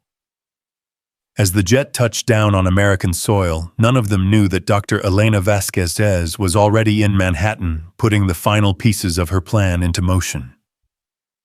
Sarah Chen's kidnapping had been just the beginning, a psychological pressure point designed to force hasty decisions and tactical mistakes. The real trap was still being set, and when it closed, it would require all of Shadow Wolf's skills and Michael Harris's humanity to keep the people they loved alive. The war for Sterling Dynamics' future, and possibly the future of global defense technology, was about to begin in earnest. But first, there were federal agents to face, board members to reassure, and a 7-year-old girl who still believed that her biggest worry was whether they'd remember to put strawberries on her pancakes. Protecting that innocence while waging war against forces that showed no mercy would be the greatest challenge any of them had ever faced. The jet rolled to a stop, and through the windows they could see the flashing lights of law enforcement vehicles arranged like a perimeter of steel and authority. Whatever came next would determine not just their survival, but the kind of world Lily and Sarah Chen would inherit. The federal agents waiting on the tarmac weren't the polished bureaucrats Olivia had expected. They were tactical operators, body armor visible beneath their dark suits, earpieces crackling with constant communication.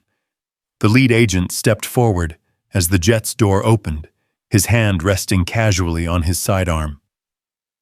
"Miss Sterling, I'm Agent Rodriguez, FBI Counterterrorism Division. We need to debrief you immediately regarding the incident over the Atlantic and the kidnapping of Sarah Chen." Michael emerged from the jet, first Lily in his arms, his eyes constantly scanning for threats among the assembled law enforcement. The little girl was awake now, clinging to her father and staring wide-eyed at all the flashing lights.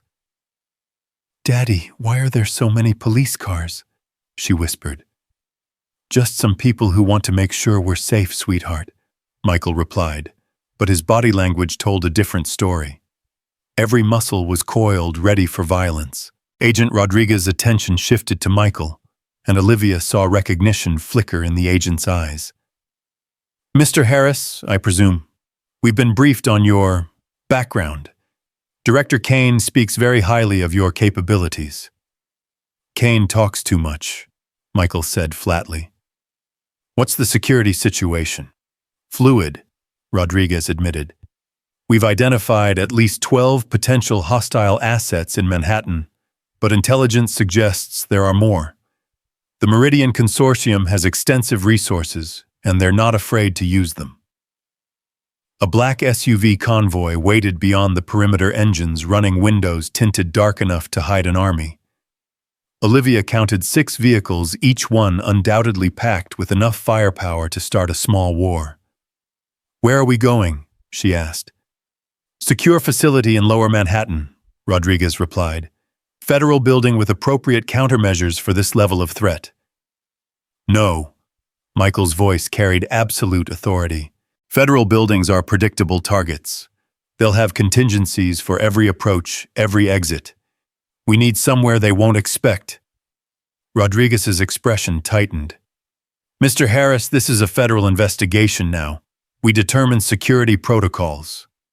And I determine whether my principal lives through the night," Michael countered. "You want to help, great. But we do this smart, not by the book." Before Rodriguez could respond, Olivia stepped between them. "Gentlemen, we don't have time for a territorial dispute. Sarah Chen has been kidnapped. My company is under financial attack, and there are people trying to kill all of us. Can we focus on solving problems instead of creating new ones?" Lily tugged on her father's sleeve. "Daddy, I don't like all the shouting. Can we go home now?" The simple request cut through the tension like a knife. Michael's expression immediately softened as he adjusted his daughter's position in his arms. "Soon, baby. First, we need to make sure it's safe." Rodriguez was speaking into his earpiece, receiving updates that apparently weren't encouraging based on his deepening frown. "Miss Sterling, we've just received word that Sterling Dynamics headquarters is being evacuated due to a bomb threat, and your apartment building has been placed under surveillance after suspicious activity was reported." "They're flushing us out," Michael said grimly. "Eliminating our safe havens one by one until we're forced into the open." "What about the St. Regis?" Olivia asked. Michael considered this, running tactical calculations in his head. "Public enough to discourage direct assault, secure enough for planning, and unexpected enough to buy us time. But we'll need additional security." "I can provide that," Rodriguez said.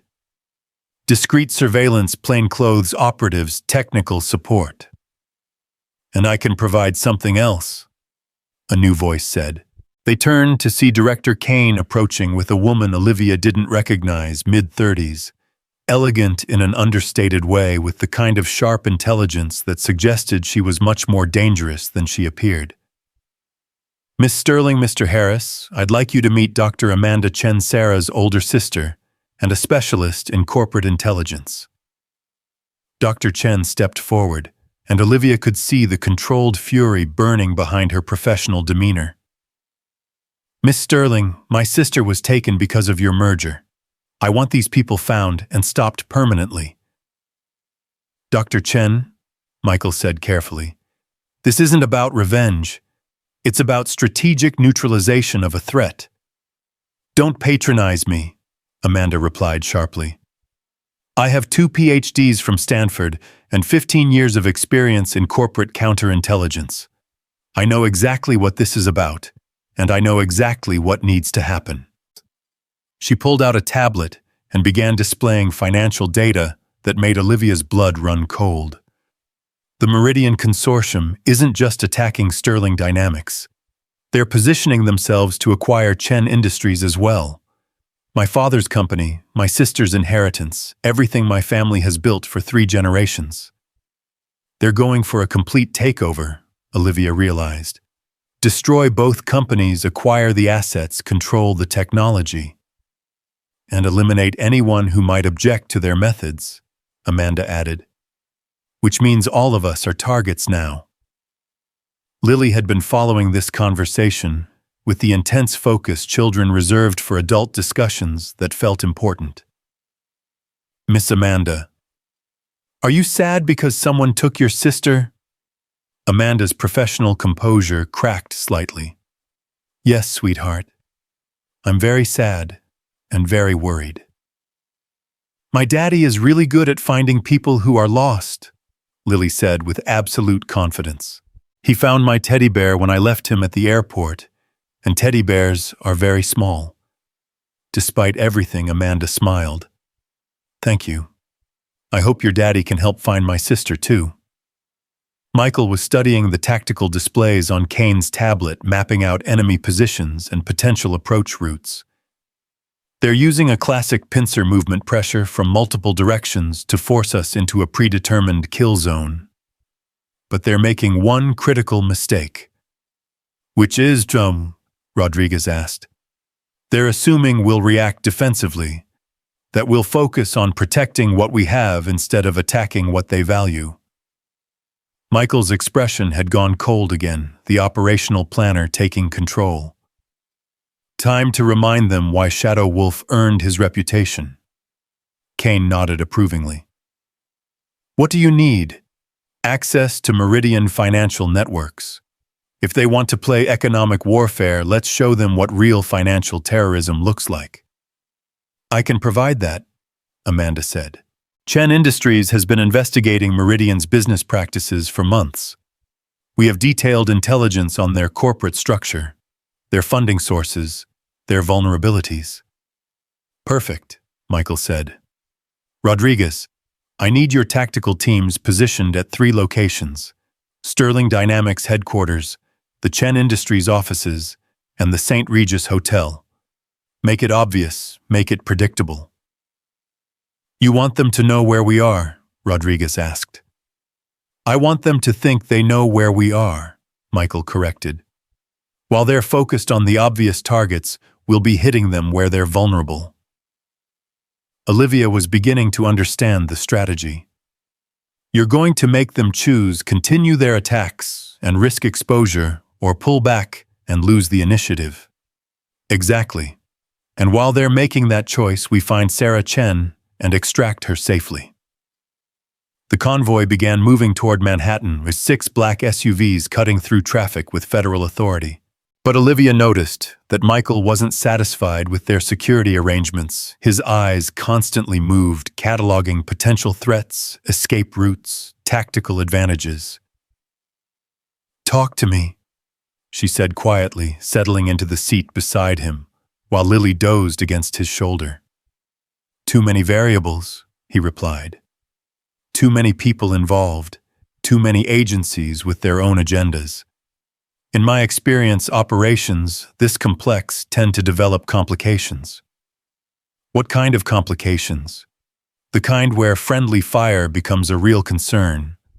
The FBI wants to make arrests and build cases. Kane's people want to eliminate threats permanently. Amanda wants her sister back alive. You want to save your company. All valid objectives, but not necessarily compatible. Through the SUV's armored windows, Manhattan's skyline grew larger, the familiar towers now looking like potential sniper nests and surveillance points. Every shadow could hide an enemy. Every reflection could mask hostile observation. Michael, Olivia said, What you said earlier about odds, what happens if we don't survive this? Lily goes to my sister in California, he said without hesitation. I've already made arrangements. Legal custody trust fund, everything she'll need for a normal life. And Sterling Dynamics. Your board will probably sell to the highest bidder within 6 months. The Meridian Consortium will acquire the valuable assets, and thousands of employees will lose their jobs. The stark assessment hit her like a physical blow. 15 years of building something meaningful, creating something that mattered, and it could all disappear because she'd been naive enough to think success didn't come with mortal enemies. Unless we win, she said. Unless we win, Michael agreed. The SUV convoy pulled up to the St. Regis, the hotel's elegant facade, a stark contrast to the armored vehicles and tactical operators surrounding it. But Olivia noticed something else, subtle signs that the building was already under surveillance. A van parked across the street with tinted windows, pedestrians who moved with too much purpose, the slight bulge of concealed weapons under expensive suits. They're already here, Michael observed, following her gaze. How many? Rodriguez asked, speaking into his radio. Hard to tell. At least 6 visual confirmations, probably more we haven't spotted yet. Michael was studying the street through tactical binoculars. But they're maintaining distance, not moving to intercept. They want to see what we do next. Amanda leaned forward from the rear seat. My sister's been missing for 4 hours now. Every minute we delay is a minute we use to save her life, Michael interrupted. Rushing into a trap won't help Sarah, and it'll get the rest of us killed. He turned to Kane. I need satellite surveillance of a 15-block radius, real-time communication intercepts, and tactical teams positioned at 3 different hotels within 6 blocks of here. Creating confusion about your actual location, Kane understood. Make them spread their surveillance thin. Exactly. And Amanda, I need everything you have on Meridian's operational structure. Who gives the orders, who takes the risks, who gets sacrificed when things go wrong? Amanda was already pulling up files on her tablet.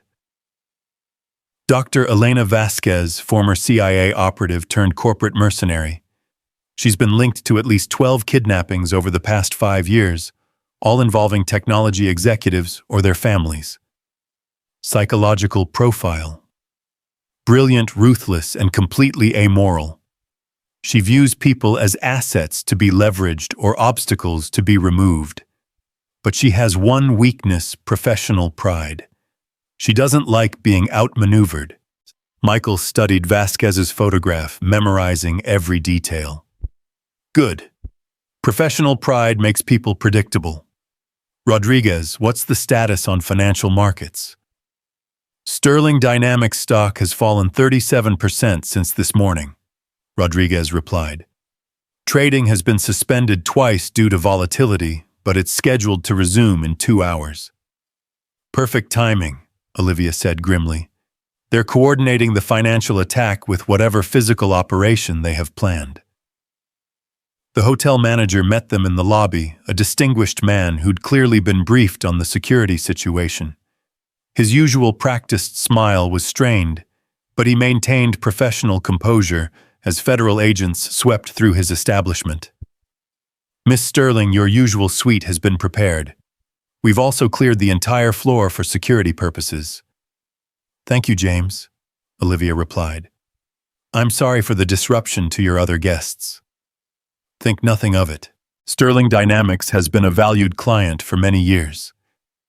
But as they moved toward the elevators, Lily woke up and looked around the opulent lobby with wide eyes. Daddy, this place is fancy. Are we staying here tonight? For a little while, sweetheart, Michael said. Just until we finish helping Miss Amanda find her sister. Can we order room service? I'm still hungry for pancakes. Michael exchanged glances with Olivia. Somehow, in the middle of corporate warfare and international conspiracy, a 7-year-old's need for pancakes remained the most important priority. Absolutely, Olivia said. I think room service pancakes sound perfect right now. The presidential suite occupied the entire top floor with panoramic views of Manhattan and security measures that satisfied even Michael's paranoid standards. But as they settled into the elegant space, the weight of their situation began to sink in. "So," Amanda said, spreading intelligence files across the mahogany dining table, "how do we find my sister before they kill her?"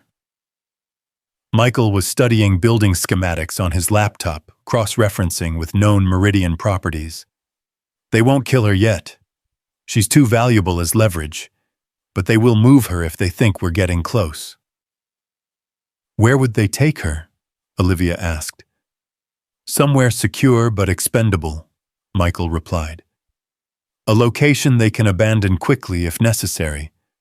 Probably industrial, minimal civilian presence, multiple escape routes." He pulled up a map of Manhattan showing potential sites. Warehouses in Queens, office buildings in Lower Manhattan, abandoned facilities in Brooklyn. They need somewhere isolated enough for interrogation, but accessible enough for quick extraction. "That's still dozens of possible locations," Rodriguez pointed out. "Not if we narrow it down by operational requirements," Amanda said, adding her own intelligence to the mix. "Elena Vasquez is methodical. She'll want backup power, secure communications, and medical facilities in case the interrogation gets intensive." The clinical way she described her sister's potential torture made everyone in the room uncomfortable. But Olivia could see the steel beneath Amanda's professional demeanor. This woman would do whatever was necessary to save her family. "There," Michael said, pointing to a location on the map. "Meridian Industries Shell Company owns a medical research facility in Long Island City. Officially closed for renovations, but satellite images show recent activity." "That's 15 miles from here," Rodriguez calculated. 20 minutes by helicopter, 45 by ground." "We go by ground," Michael decided. "Helicopters are too visible, too predictable. They'll have anti-aircraft countermeasures anyway." Kane was coordinating with her technical team's satellite surveillance, confirming unusual activity at the facility. Heat signatures suggest at least 8 personnel on site. Vehicle activity consistent with guard rotations. "And Michael, there's something else." She pulled up an enhanced image that made Olivia's blood freeze.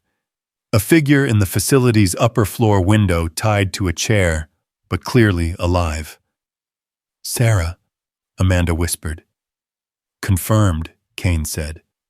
"She appears unharmed, but they have her positioned where she's visible to surveillance. They want us to see her." "It's bait," Michael said flatly. "They're counting on us making an emotional decision." "She's my sister," Amanda said, her voice cracking slightly. "I don't care if it's a trap." "I do," Michael replied. "Because walking into their trap gets her killed and accomplishes nothing. We need to be smarter than they expect." Lily had been quietly playing with her coloring book, but now she looked up at the adults with concerned eyes. "Why is everyone so worried? Miss Amanda is your sister like me. Is she scared?" Amanda knelt down to Lily's level, her professional mask slipping entirely. "Yes, sweetheart. She's probably very scared right now. When I'm scared, Daddy always comes to get me," Lily said matter-of-factly. "He's never too late." The simple statement hung in the air like a challenge. Michael looked at his daughter, then at Amanda, then at the tactical displays showing enemy positions and impossible odds. "All right," he said finally. "We go get her. But we do it smart, and we do it together." "What's the plan?" Rodriguez asked. Michael was already sketching assault routes on a tactical map. "Three-pronged approach. Rodriguez, your teams create a distraction at the main entrance. Kane, your technical people jam their communications and disable their escape routes. Amanda and I go in through the service entrance and extract Sarah." "What about me?" Olivia asked. "You stay here with Lily. This isn't a boardroom negotiation, this is a combat operation." Like hell, Olivia said firmly. Sarah Chen was taken because of my merger. I'm not sitting in a hotel room while other people risk their lives to fix my problems. Michael started to object, but Amanda cut him off. She's right. And we might need Sterling Dynamics resources for extraction. Corporate jets, safe houses, financial networks, things the government can't provide without paperwork. Fine, Michael said reluctantly. But you follow orders, stay behind cover, and if I tell you to run, you run. No arguments, no heroics. Agreed. Lily tugged on her father's sleeve. Daddy, are you going to fight the bad people again? Michael knelt down and took her small hands in his. Maybe, sweetheart. But just for a little while and only to help Miss Amanda's sister. Will you be careful? I don't want you to get hurt. I'm always careful, baby. And Mrs. Patterson is going to come stay with you here until I get back. Mrs. Patterson makes good cookies, Lily said approvingly. But not as good as your pancakes. When I get back, we'll make pancakes together, Michael promised. The biggest, fluffiest pancakes you've ever seen. As they prepared for the operation, Olivia found herself thinking about the strange chain of events that had brought them to this point. 48 hours ago, her biggest concern had been a merger agreement. Now she was preparing to assault a fortified position to rescue a kidnapped graduate student from international mercenaries. Michael, she said, as he checked his equipment. After this is over, after we get Sarah back and stop the consortium, what happens to us? What do you mean? I mean, do we go back to pretending you're just a security consultant? Do we pretend that none of this happened?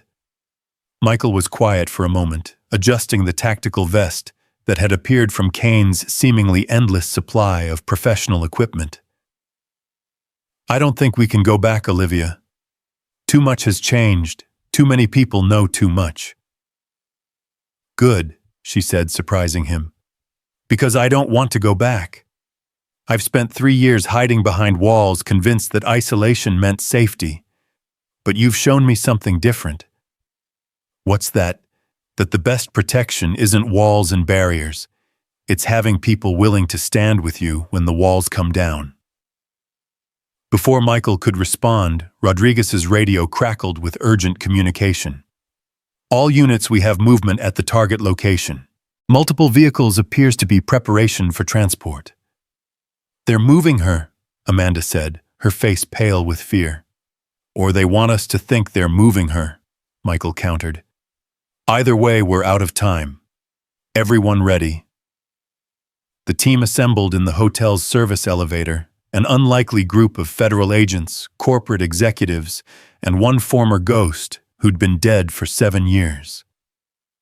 As they descended toward the parking garage, and whatever waited in the darkness beyond, none of them knew that Dr. Elena Vasquez was watching their every move. The trap she'd been setting wasn't in Long Island City, it was right here in the heart of Manhattan. And when it closed, only one question would matter. Was Shadow Wolf as good as his reputation, or had 7 years of suburban fatherhood made him soft enough to die? The war for Sarah Chen's life, and possibly all their lives, was about to begin in earnest. And this time, there would be no mysterious benefactors or government backup to save them. This time it was just skill against skill, will against will, and the question of whether love was stronger than hate in the end. The parking garage beneath the St. Regis felt like a tomb, concrete walls echoing with the sound of tactical equipment being checked and rechecked. But as the team prepared for what they believed would be a rescue mission in Long Island City, Dr. Elena Vasquez was already 3 moves ahead, watching from a black sedan parked across the street from the hotel's main entrance. Phoenix to all units. She spoke quietly into her encrypted communicator. The pieces are in position. Shadow Wolf is about to walk into the open, and when he does, we end this permanently. The genius of her plan wasn't in the obvious trap at the medical facility. It was in making her enemies believe they were the hunters when they were actually the prey. Sarah Chen was indeed being held in Long Island City, but that was merely the stage for a much larger performance. As Michael's team descended toward their vehicles, none of them noticed the slight vibration in the hotel's foundation, the barely perceptible shift that indicated shaped charges had been placed in the building's structural supports. Vasquez had spent months studying her targets, learning their patterns, their weaknesses, their blind spots. She knew Michael would never leave his daughter unprotected, which meant dividing his attention between the rescue mission and Lily's safety. That division would be his downfall. "Daddy, wait!" Lily's voice cut through the tactical preparations as she ran toward the elevator, Mrs. Patterson hurrying behind her. "You forgot something." Michael turned his stern operational mask, melting instantly at the sight of his daughter. "What did I forget, sweetheart?" Lily pressed something into his hand, a small purple crayon worn down from hours of coloring. "For luck. Purple is magic, remember?" Michael's throat tightened as he closed his fingers around the simple gift. In a world of weapons and tactical gear, his daughter's crayon felt like the most powerful talisman he'd ever carried. "Thank you, baby. I'll bring it back to you, I promise. And you'll bring Miss Amanda's sister back, too." "Yes," Michael said, meeting Amanda's eyes over Lily's head.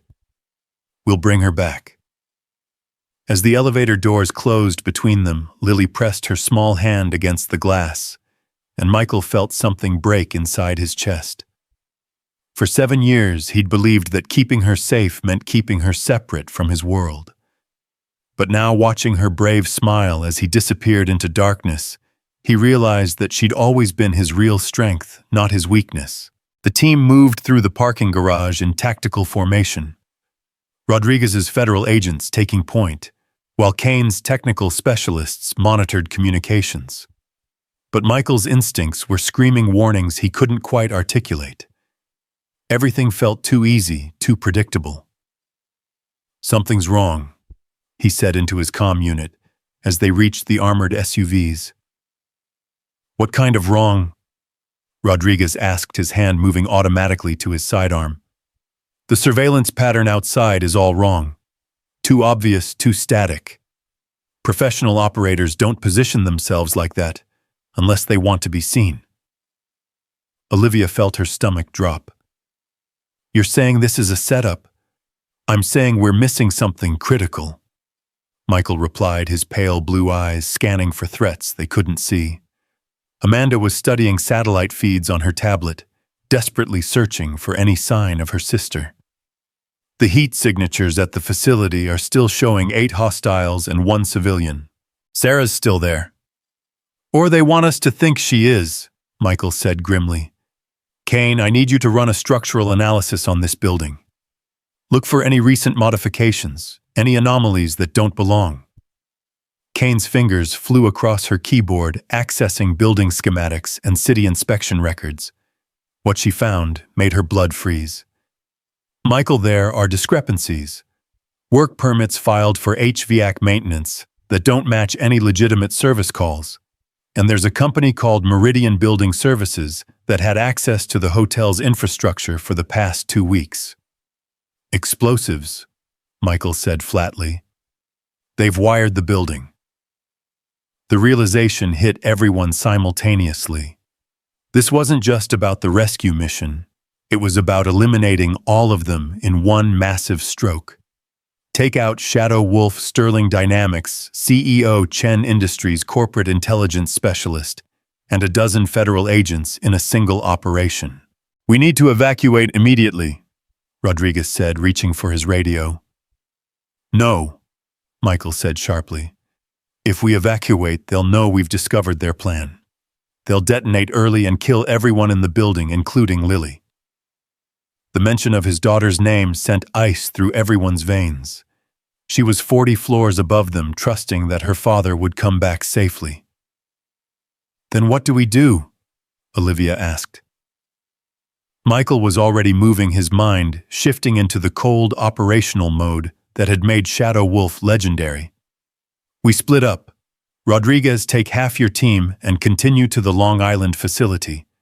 Maintain radio silence, make it look like the full operation is proceeding as planned. And the rest of us, we stay here and hunt the hunters. Kane, I need building schematics showing every possible location for demolition charges. Amanda. I need everything you have on Elena Vasquez's operational preferences, how she thinks, how she operates, where she positions herself during complex operations. Michael, Olivia said quietly, if we're wrong about this, if Sarah really is at that facility and we don't go, then we'll have failed to save one person instead of failing to save hundreds, Michael replied. Sometimes there are no good choices, only necessary ones. As Rodriguez's team departed for Long Island City, maintaining the illusion that the operation was proceeding as planned, Michael began transforming the remaining team into something Dr. Elena Vasquez says wouldn't expect predators instead of prey. Kane, disable the building's elevator systems, except for one car, and give us control of that one. Amanda, I need you to use Sterling Dynamics' corporate networks to trace every Meridian-affiliated company that's had access to this building. What about me? Olivia asked. Michael looked at her seriously. You're going to do what you do best, negotiate, but not with words, with leverage. They moved through the hotel like ghosts, using service corridors and maintenance passages that Kane's technical expertise revealed. But with every step, Michael felt the weight of time pressing down on them. Somewhere in the building, explosive charges waited for a signal that would turn the St. Regis into a crater in the heart of Manhattan. Contact, Kane whispered into her comm unit. 2 hostiles on the 15th floor, positioned near what appears to be a detonation device. Michael studied the building layout on his tablet. They're using a distributed system, multiple charges coordinated through a central control. Take out the operators, secure the devices, but don't try to disarm anything. One wrong move and the whole building comes down. The next 20 minutes unfolded like a deadly ballet. Michael moved through the hotel with the fluid precision that had made him legendary, neutralizing threats with efficiency that bordered on the supernatural. But he wasn't just fighting for his own survival. He was fighting for Lily, for Olivia, for the innocent people sleeping peacefully in their rooms, while death stalked the corridors. Michael. Amanda's voice crackled through his earpiece. I've found something. Elena Vasquez isn't just running this operation, she's physically present in the building. Top floor, corner suite. She wants to watch, Michael realized. She wants to see us die. Then let's not disappoint her, Olivia said grimly. But as they prepared to move to the top floor, Michael's earpiece exploded with Rodriguez's voice from the Long Island facility. Michael, we have a problem. Sarah Chen isn't here. We found video equipment, mannequins, heat generators. The whole thing was an elaborate fake. The pieces clicked into place with terrifying clarity. There had never been a rescue mission. Sarah Chen was somewhere else entirely, probably still in Manhattan, probably still under Elena Vasquez's direct control. It's all been a misdirection, Michael said. The facility, the explosives, even the surveillance, everything designed to get us exactly where she wants us. Which is where? Kane asked. Trapped in a building, with her fighting for our lives, while she holds all the cards. Michael's comm unit chirped with an incoming message on an encrypted channel he didn't recognize. When he opened it, Elena Vasquez's voice filled his earpiece with cultured menace. Hello, Shadow Wolf. I've been looking forward to meeting you for a very long time. Dr. Vasquez, Michael replied calmly. I hear you have something that belongs to the Chen family. Sarah. Yes, she's quite safe, for now. But I'm much more interested in discussing your daughter. The words hit Michael like a physical blow. Lily is under federal protection 40 floors away from you. Is she? Vasquez's laugh was like ice breaking. You should check on that. Michael was already moving toward the elevators, panic clawing at his chest. But when he reached the executive floor, he found Mrs. Patterson unconscious on the suite's Persian rug, and no sign of Lily anywhere. Looking for someone. Vasquez's voice came from behind him. Michael turned to find the woman he'd been hunting standing in the doorway, elegant and composed, despite the chaos she'd orchestrated. Behind her were two operatives holding assault rifles, and between them was a small figure that made Michael's world stop turning. Lily stood perfectly still, her purple crayon clutched in one small fist, her dark eyes wide with fear, but not tears. She'd been taught never to show weakness to strangers, and even now, faced with genuine monsters, she maintained the brave facade her father had trained into her. "Daddy," she said in a very small voice. "These people said they were your friends, but they don't seem very nice."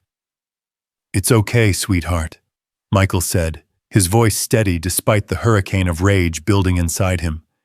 "Everything's going to be okay." "How touching," Vasquez observed. The legendary shadow wolf reduced to comforting a frightened child. "Tell me, Mr. Harris, was it worth it? 7 years of domestic bliss, only to discover that the past never really dies." "What do you want?" "Justice," Vasquez replied simply. "You killed my brother in Bucharest. Victor Vasquez, brilliant scientist, devoted husband, father of 2. You shot him in the head because some bureaucrat decided his research was too dangerous for the world." Michael's memory flashed back to that night 7 years ago, rain-soaked streets, the smell of gunpowder, a man who'd sold defense secrets to the highest bidder and paid the ultimate price. But the man's face had been different, older, scarred by years of living in the shadows. Victor Vasquez was an arms dealer who sold chemical weapons to terrorists, Michael said. He was responsible for the deaths of hundreds of innocent people. "He was my brother." Vasquez's composure cracked, revealing the rage that had driven her for 7 years. "And now you're going to watch your daughter die the same way he did." "Elena," Olivia's voice cut through the confrontation like a blade. She stood in the suite's entrance, flanked by Amanda and Kane, but her attention was focused entirely on the woman holding Lily hostage. "You want justice? Let's talk about justice." "Miss Sterling," Vasquez said with mock politeness, "how good of you to join us. I was just explaining to Mr. Harris why his daughter has to die." "Actually," Olivia said, stepping further into the room, "you were explaining why you've already lost." Vasquez's eyes narrowed. "Elaborate." "You made one critical mistake," Olivia continued, her voice carrying the authority that had dominated boardrooms for 15 years. "You assumed this was about revenge, about settling old scores. But it's not. It's about business." "Business? The Meridian Consortium hired you to eliminate me and acquire my company's assets," Olivia said. "But they didn't hire you because you're the best. They hired you because you're expendable. Because when this operation goes wrong, as it inevitably will, they need someone to blame." Amanda stepped forward, her tablet displaying financial records that made Vasquez's face go pale. "Elena Vasquez, a.k.a. Dr. Elena Cross, a.k.a. Phoenix Consulting Services. Your entire operation has been funded through shell companies that trace back to Meridian Industries, companies that were designed to be liquidated the moment you became a liability." "That's impossible," Vasquez said, but doubt was creeping into her voice. "Your brother's death in Bucharest," Olivia continued relentlessly. "Check the classified files. Victor Vasquez wasn't just selling arms, he was selling them on behalf of Meridian Industries. They used him as a cutout, and when he became inconvenient, they fed him to Shadow Wolf." Kane held up her tablet showing intelligence files that had been classified for 7 years. "Michael, you weren't sent to eliminate a rogue scientist. You were sent to clean up Meridian's loose ends." The revelation hit the room like a bomb. Michael stared at the files, understanding dawning with horrific clarity. He'd been manipulated, used as a weapon against the very conspiracy he was now fighting. 7 years ago, you killed my brother on Meridian's orders, Vasquez said slowly, the pieces clicking into place in her mind. And now they've hired me to kill you on those same orders. Which makes us both victims, Michael said quietly. Both pawns in someone else's game. Vasquez was studying the financial records Amanda had displayed, her professional training warring with personal emotion. The payment schedules, they're structured like insurance policies, paid in full only if the principal assets are confirmed eliminated. Your own death is built into the budget, Olivia said bluntly. Win or lose, you were never supposed to survive this operation. The operatives flanking Vasquez were beginning to look nervous, their weapons wavering as they processed what they were hearing. But Lily chose that moment to do what 7-year-old girls do best. She spoke with the devastating honesty of childhood. Miss Elena, are you crying? Vasquez looked down at the small girl, and for the first time her mask of professional composure completely cracked. Tears were indeed streaming down her face as the full weight of her manipulation became clear. 7 years, she whispered. 7 years of planning revenge against the wrong person. Not the wrong person, Michael said gently. Just another victim of the same enemy. Vasquez's hands shook as she lowered her weapon. Victor, my little brother. He thought he was helping fund humanitarian projects. The chemical formulas he developed were supposed to be for water purification systems. The Meridian Consortium is very good at making people believe they're working for noble causes, Amanda said. They offered my father contracts for defensive satellite systems. He had no idea the technology could be weaponized. Elena, Olivia said carefully, it's not too late to choose a different ending to this story. Isn't it? Vasquez gestured around the room. I've kidnapped a federal agent's family, threatened a corporate CEO, committed acts of terrorism across 2 countries. What kind of ending do you think I'm going to get? The kind, just Michael said, where you help us destroy the people who killed your brother. Lily tugged on Vasquez's sleeve, her small voice cutting through the adult tension. Miss Elena, my daddy says that when people do bad things to your family, sometimes you have to be very brave to make them stop. But being brave doesn't mean hurting other people's families. The simple statement hung in the air like a benediction. Vasquez looked down at the little girl, then at Michael, then at the financial records that proved her entire world had been built on lies. Sarah Chen, she said finally. She's in a Meridian safe house in Brooklyn. Alive unharmed, but not for much longer. They're planning to eliminate all witnesses once my mission is complete. Which safe house? Amanda asked urgently. Vasquez gave them the address along with security codes and guard rotations. But you need to know this was never just about Sterling Dynamics or Chen Industries. Meridian has been planning something called Operation Tabula Rasa, a complete restructuring of global defense contracting through coordinated elimination of independent competitors. How many companies? Kane asked. 17 in the United States alone, 43 worldwide. They're not just trying to control the market, they're trying to become the market. Michael was already coordinating rescue operations through his comm unit, but his attention remained focused on his daughter, who was still standing calmly in the middle of a room full of armed adults. Lily baby, are you okay? Did anyone hurt you? No, Daddy. Miss Elena's friends were scared, but they didn't hurt me. I told them about purple crayons and how they're magic, and one of them said his little girl likes to color too. Michael looked at Vasquez's operatives, seeing them clearly for the first time. They weren't monsters, they were soldiers following orders, many of them probably parents themselves. Gentlemen, he said, addressing them directly, You have a choice to make. Continue working for people who see you as expendable assets, or help us build something better. The lead operative, a man with graying hair and tired eyes, lowered his weapon. Sir, if what Dr. Vasquez says is true, if Meridian planned our elimination, then we're all on the same side now, Michael finished. What happened next defied every tactical manual ever written. Instead of a firefight, there was a conference. Instead of hostages and demands, there was cooperation and shared intelligence.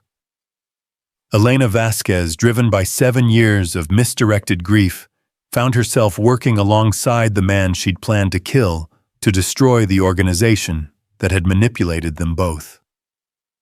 Rodriguez's team is moving on the Brooklyn safe house, Kane reported. ETA 15 minutes. And the Meridian executives, Olivia asked. Amanda's corporate intelligence has identified their command structure, Michael said. 12 board members across 6 countries, all coordinating through encrypted networks that Kane's technical team is currently penetrating. It's not enough to just rescue Sarah, Amanda said. We need to expose the entire conspiracy, make it impossible for them, IMSM, to continue operating. Already in progress, Olivia said, her fingers flying across her own tablet. Sterling Dynamics Media Division is preparing a coordinated release. Financial records, classified documents, recorded conversations, everything needed to destroy Meridian's credibility and trigger federal investigations. Vasquez was monitoring communications from her former employers, her expression growing darker as intercepted messages revealed the true scope of their plans. They're accelerating the timeline. Operation Tabula Rasa isn't scheduled for next year. It's happening now, tonight. What does that mean? Michael asked. Simultaneous strikes against all 43 target companies, Vasquez replied. CEOs, board members, key technical personnel, anyone who can't be bought or controlled. The magnitude of the conspiracy hit them like a physical blow. This wasn't just about business competition. It was about reshaping the global balance of power through coordinated assassination and economic warfare. We need to warn everyone, Olivia said. We need to stop everyone, Michael corrected. Warning them just drives the conspiracy underground. We need to end this permanently. Lily had been quietly listening to the adult conversation, her 7-year-old mind processing concepts of good and evil that were far beyond her years. Finally, she tugged on her father's sleeve. Daddy, are the bad people going to hurt more families like Miss Amanda's? Not if we stop them, sweetheart. Then we should stop them, Lily said with absolute certainty. Purple crayons are magic, but families are more magic. Out of the mouths of babes came the clarity they all needed. This wasn't about corporate warfare or government conspiracy. It was about protecting families, about ensuring that children like Lily and Sarah Chen could grow up in a world where success didn't come with a death sentence. Kane, Michael said, I need you to coordinate with every friendly intelligence agency you can reach. Share everything we've learned, everything we've uncovered. Make it impossible for Meridian to operate in the shadows. Rodriguez, he continued through the comm unit. What's the status on Sarah Chen? Secured and alive. Rodriguez's voice crackled back. Minimal resistance at the safe house. Looks like they were planning to abandon the location anyway. And the other targets? FBI field offices are coordinating warnings to all 43 companies on the list. But Michael, we've got a problem. Meridian's board is meeting tomorrow morning at a secure location. If they escape before the evidence goes public, they'll disappear into the shadows and rebuild, Michael finished. Where's the meeting?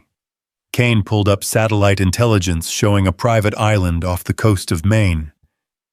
Meridian Island owned through shell companies but heavily fortified.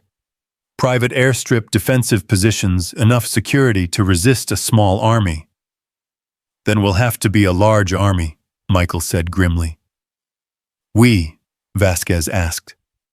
You want justice for your brother? Real justice, not just revenge. Michael met her eyes directly. Help us finish this.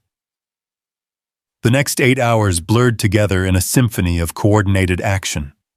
Elena Vasquez's inside knowledge combined with Amanda Chen's corporate intelligence and Kane's technical resources created a perfect storm of information warfare. Financial networks crashed as hidden accounts were exposed. Communication systems failed as encrypted channels were compromised. And across 6 countries, law enforcement agencies simultaneously raided Meridian facilities with evidence packages that made denial impossible. But the core leadership remained on their island fortress, protected by international waters and enough firepower to discourage official intervention. It has to be unofficial, Kane explained as dawn broke over Manhattan. No government can authorize an assault on a sovereign facility without causing an international incident. Then it's not a government operation, Michael said simply. It's a private security consultation. He turned to Elena Vasquez, who had spent the night helping coordinate the global exposé that was destroying her former employers. Elena, you know that island better than anyone. You know their defenses, their weaknesses, their escape plans. It's suicide, she said bluntly. 12-man assault team against 50 trained mercenaries in a fortified position. Not if we're smart about it, Amanda interjected. Not if we use their own arrogance against them. What do you mean? Amanda smiled, and for the first time since learning of her sister's kidnapping, it was a genuine expression of hope. I mean, we invite ourselves to their board meeting. The plan that emerged was audacious in its simplicity. Using Elena's knowledge of Meridian protocols and Amanda's corporate intelligence background, they would infiltrate the island not as attackers, but as expected guests. A last-minute addition to the meeting agenda, a presentation so compelling that the board would demand to hear it personally. Sterling Dynamics requests an emergency session to discuss acquisition terms, Olivia said, reviewing the fabricated documents Amanda had created. Complete with financial projections showing how cooperation would be more profitable than destruction. They'll never believe it, Vasquez said. They'll want to believe it, Michael corrected. Their entire plan is falling apart. Their conspiracy is being exposed worldwide, and we're offering them a way to salvage something from the wreckage. Greed makes people stupid. Kane coordinated transportation through a Sterling Dynamics helicopter, officially a corporate transport, but equipped with enough surveillance and defensive equipment to serve as a mobile command center. As they lifted off from the Manhattan helipad, the city spread below them like a circuit board, millions of lights as representing millions of lives that would be affected by the next few hours. Daddy, Lily said from her secure seat. Are you going to come back from this trip too? Michael knelt beside his daughter, just amazed that she was here, still alive, still trusting him to protect her world. Yes, baby, I promise. And Miss Amanda's sister, and Miss Elena, will they be okay too? We're going to do everything we can to make sure everyone comes home safely, Michael said. But Lily, I need you to understand something. Sometimes grown-ups have to do dangerous things to protect the people they love. I know, Daddy. You told me that heroes are just people who decide to help when it's scary. The simple wisdom of childhood cut through all the tactical planning and strategic complexity. In the end, that's all any of them were, people who had decided to help when it was scary. Meridian Island appeared in the dawn light like something from a thriller novel, imposing cliffs, defensive positions carved into the rock, and a central compound that radiated menace and money in equal measure. But as their helicopter approached the landing pad, the facility's communications system crackled with Elena's voice using codes that were still valid. Meridian Control, this is Phoenix with emergency board presentation. Priority Alpha Authorization Omega 77. Phoenix, you're supposed to be concluding operations in Manhattan, came the suspicious reply. Operations concluded successfully, Elena replied smoothly. All primary targets neutralized. But Sterling Dynamics has presented an acquisition offer that requires immediate board review. The lie worked because it contained enough truth to be believable. Sterling Dynamics was indeed making an offer, just not the kind the Meridian board expected. As they set down on the island's helipad, Michael felt the familiar calm that came before violence. But this time it was different. This time he wasn't Shadow Wolf operating alone in the darkness. This time he was Michael Harris protecting his family and the families of others, surrounded by people who had chosen to stand with him. Remember, he said quietly as they walked toward the compound, we're here to end this permanently. No more shadows, no more conspiracy, no more children growing up afraid. The Meridian boardroom was everything Olivia had expected. Mahogany and leather oil paintings and crystal, the trappings of power accumulated over generations. 12 individuals sat around a conference table, each one responsible for decisions that affected millions of lives, each one convinced of their own invincibility. Dr. Marcus Webb, the consortium's chairman, stood as they entered. Miss Sterling, Dr. Vasquez, what an unexpected pleasure. Though I must say your timing is rather dramatic. Dramatic times call for dramatic measures, Olivia replied, setting her briefcase on the conference table with deliberate authority. Indeed, Webb agreed. We understand Sterling Dynamics is prepared to discuss reasonable acquisition terms, given recent complications with your business model. Actually, Olivia said, opening her briefcase to reveal not acquisition documents but federal arrest warrants. We're here to discuss your business model. The transformation in the room was instantaneous. Hands moved toward concealed weapons, alarm systems activated, and the polite veneer of civilization evaporated to reveal the predators beneath. But Michael had been expecting this. As Meridian security flooded into the room, they found themselves facing not corporate executives, but Elena Vasquez and her former operatives, now fighting for a different cause. The battle for Meridian Island lasted exactly 7 minutes, ending when Kane's technical team disabled the facility's defensive systems and federal helicopters appeared on the horizon. In the aftermath, as Meridian board members were led away in restraints, and their conspiracy crumbled under the weight of evidence, Olivia found herself standing on the island's cliffs with Michael and Lily watching the sunrise paint the ocean in shades of gold and possibility. So, she said, what happens now? Now, Michael said, lifting Lily onto his shoulders so she could see better. We go home. We have pancakes. We build something better. Daddy, Lily said from her perch. Look, the water is purple. She was right. The dawn light was reflecting off the waves in shades of violet and lavender, painting the ocean in the same color as her magic crayon. Purple is magic, Lily said with satisfaction. I told you so.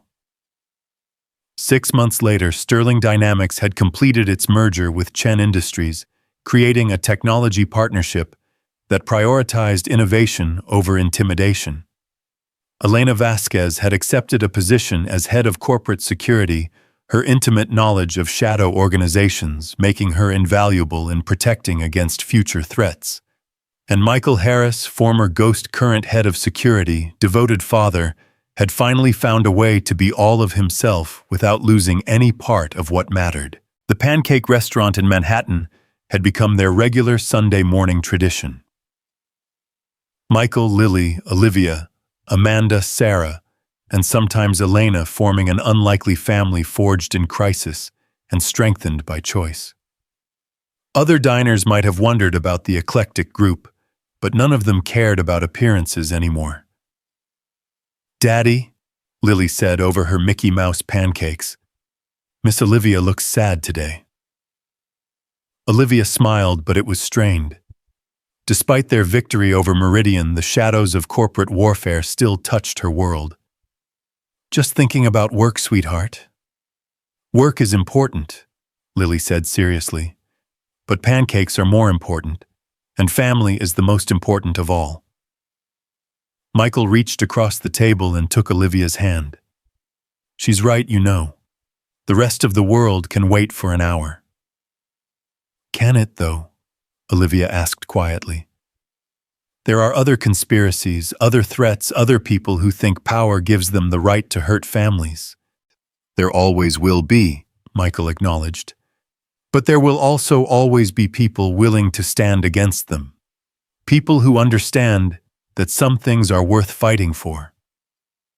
Sarah Chen, fully recovered from her ordeal, and now working as Sterling Dynamics' chief technology officer, raised her orange juice in a mock toast. "To purple crayons and pancakes, to families that choose each other, and to the knowledge that sometimes the good guys actually win." As they clinked glasses and laughed together, none of them noticed the man at the corner table taking photographs. But Michael's trained instincts caught the movement, and his hand moved automatically toward the weapon concealed beneath his jacket. Then he stopped, looked at Lily covered in syrup and giggling at something Amanda had said, looked at Olivia finally relaxed and genuinely happy, looked at the family they'd all built together from the wreckage of conspiracy and violence. Shadow Wolf would always be part of him, ready to emerge when needed.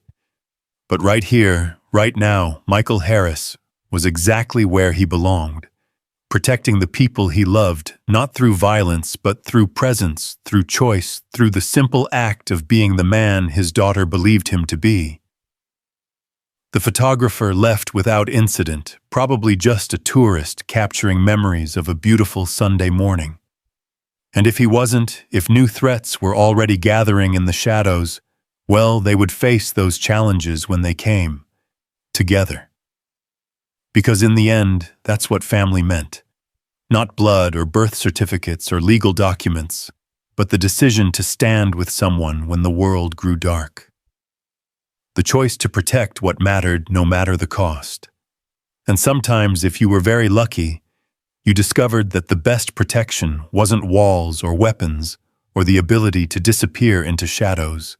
Sometimes the best protection was simply being known, being loved, being part of something larger than yourself.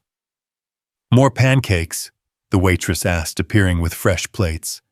"Always," Lily said with absolute certainty. "Purple pancakes are magic, and magic should never run out." As the morning sun streamed through the restaurant windows, painting everything in warm golden light, they ordered another round of pancakes and settled in for another hour of the most important work any of them had ever done, the simple revolutionary act of being a family.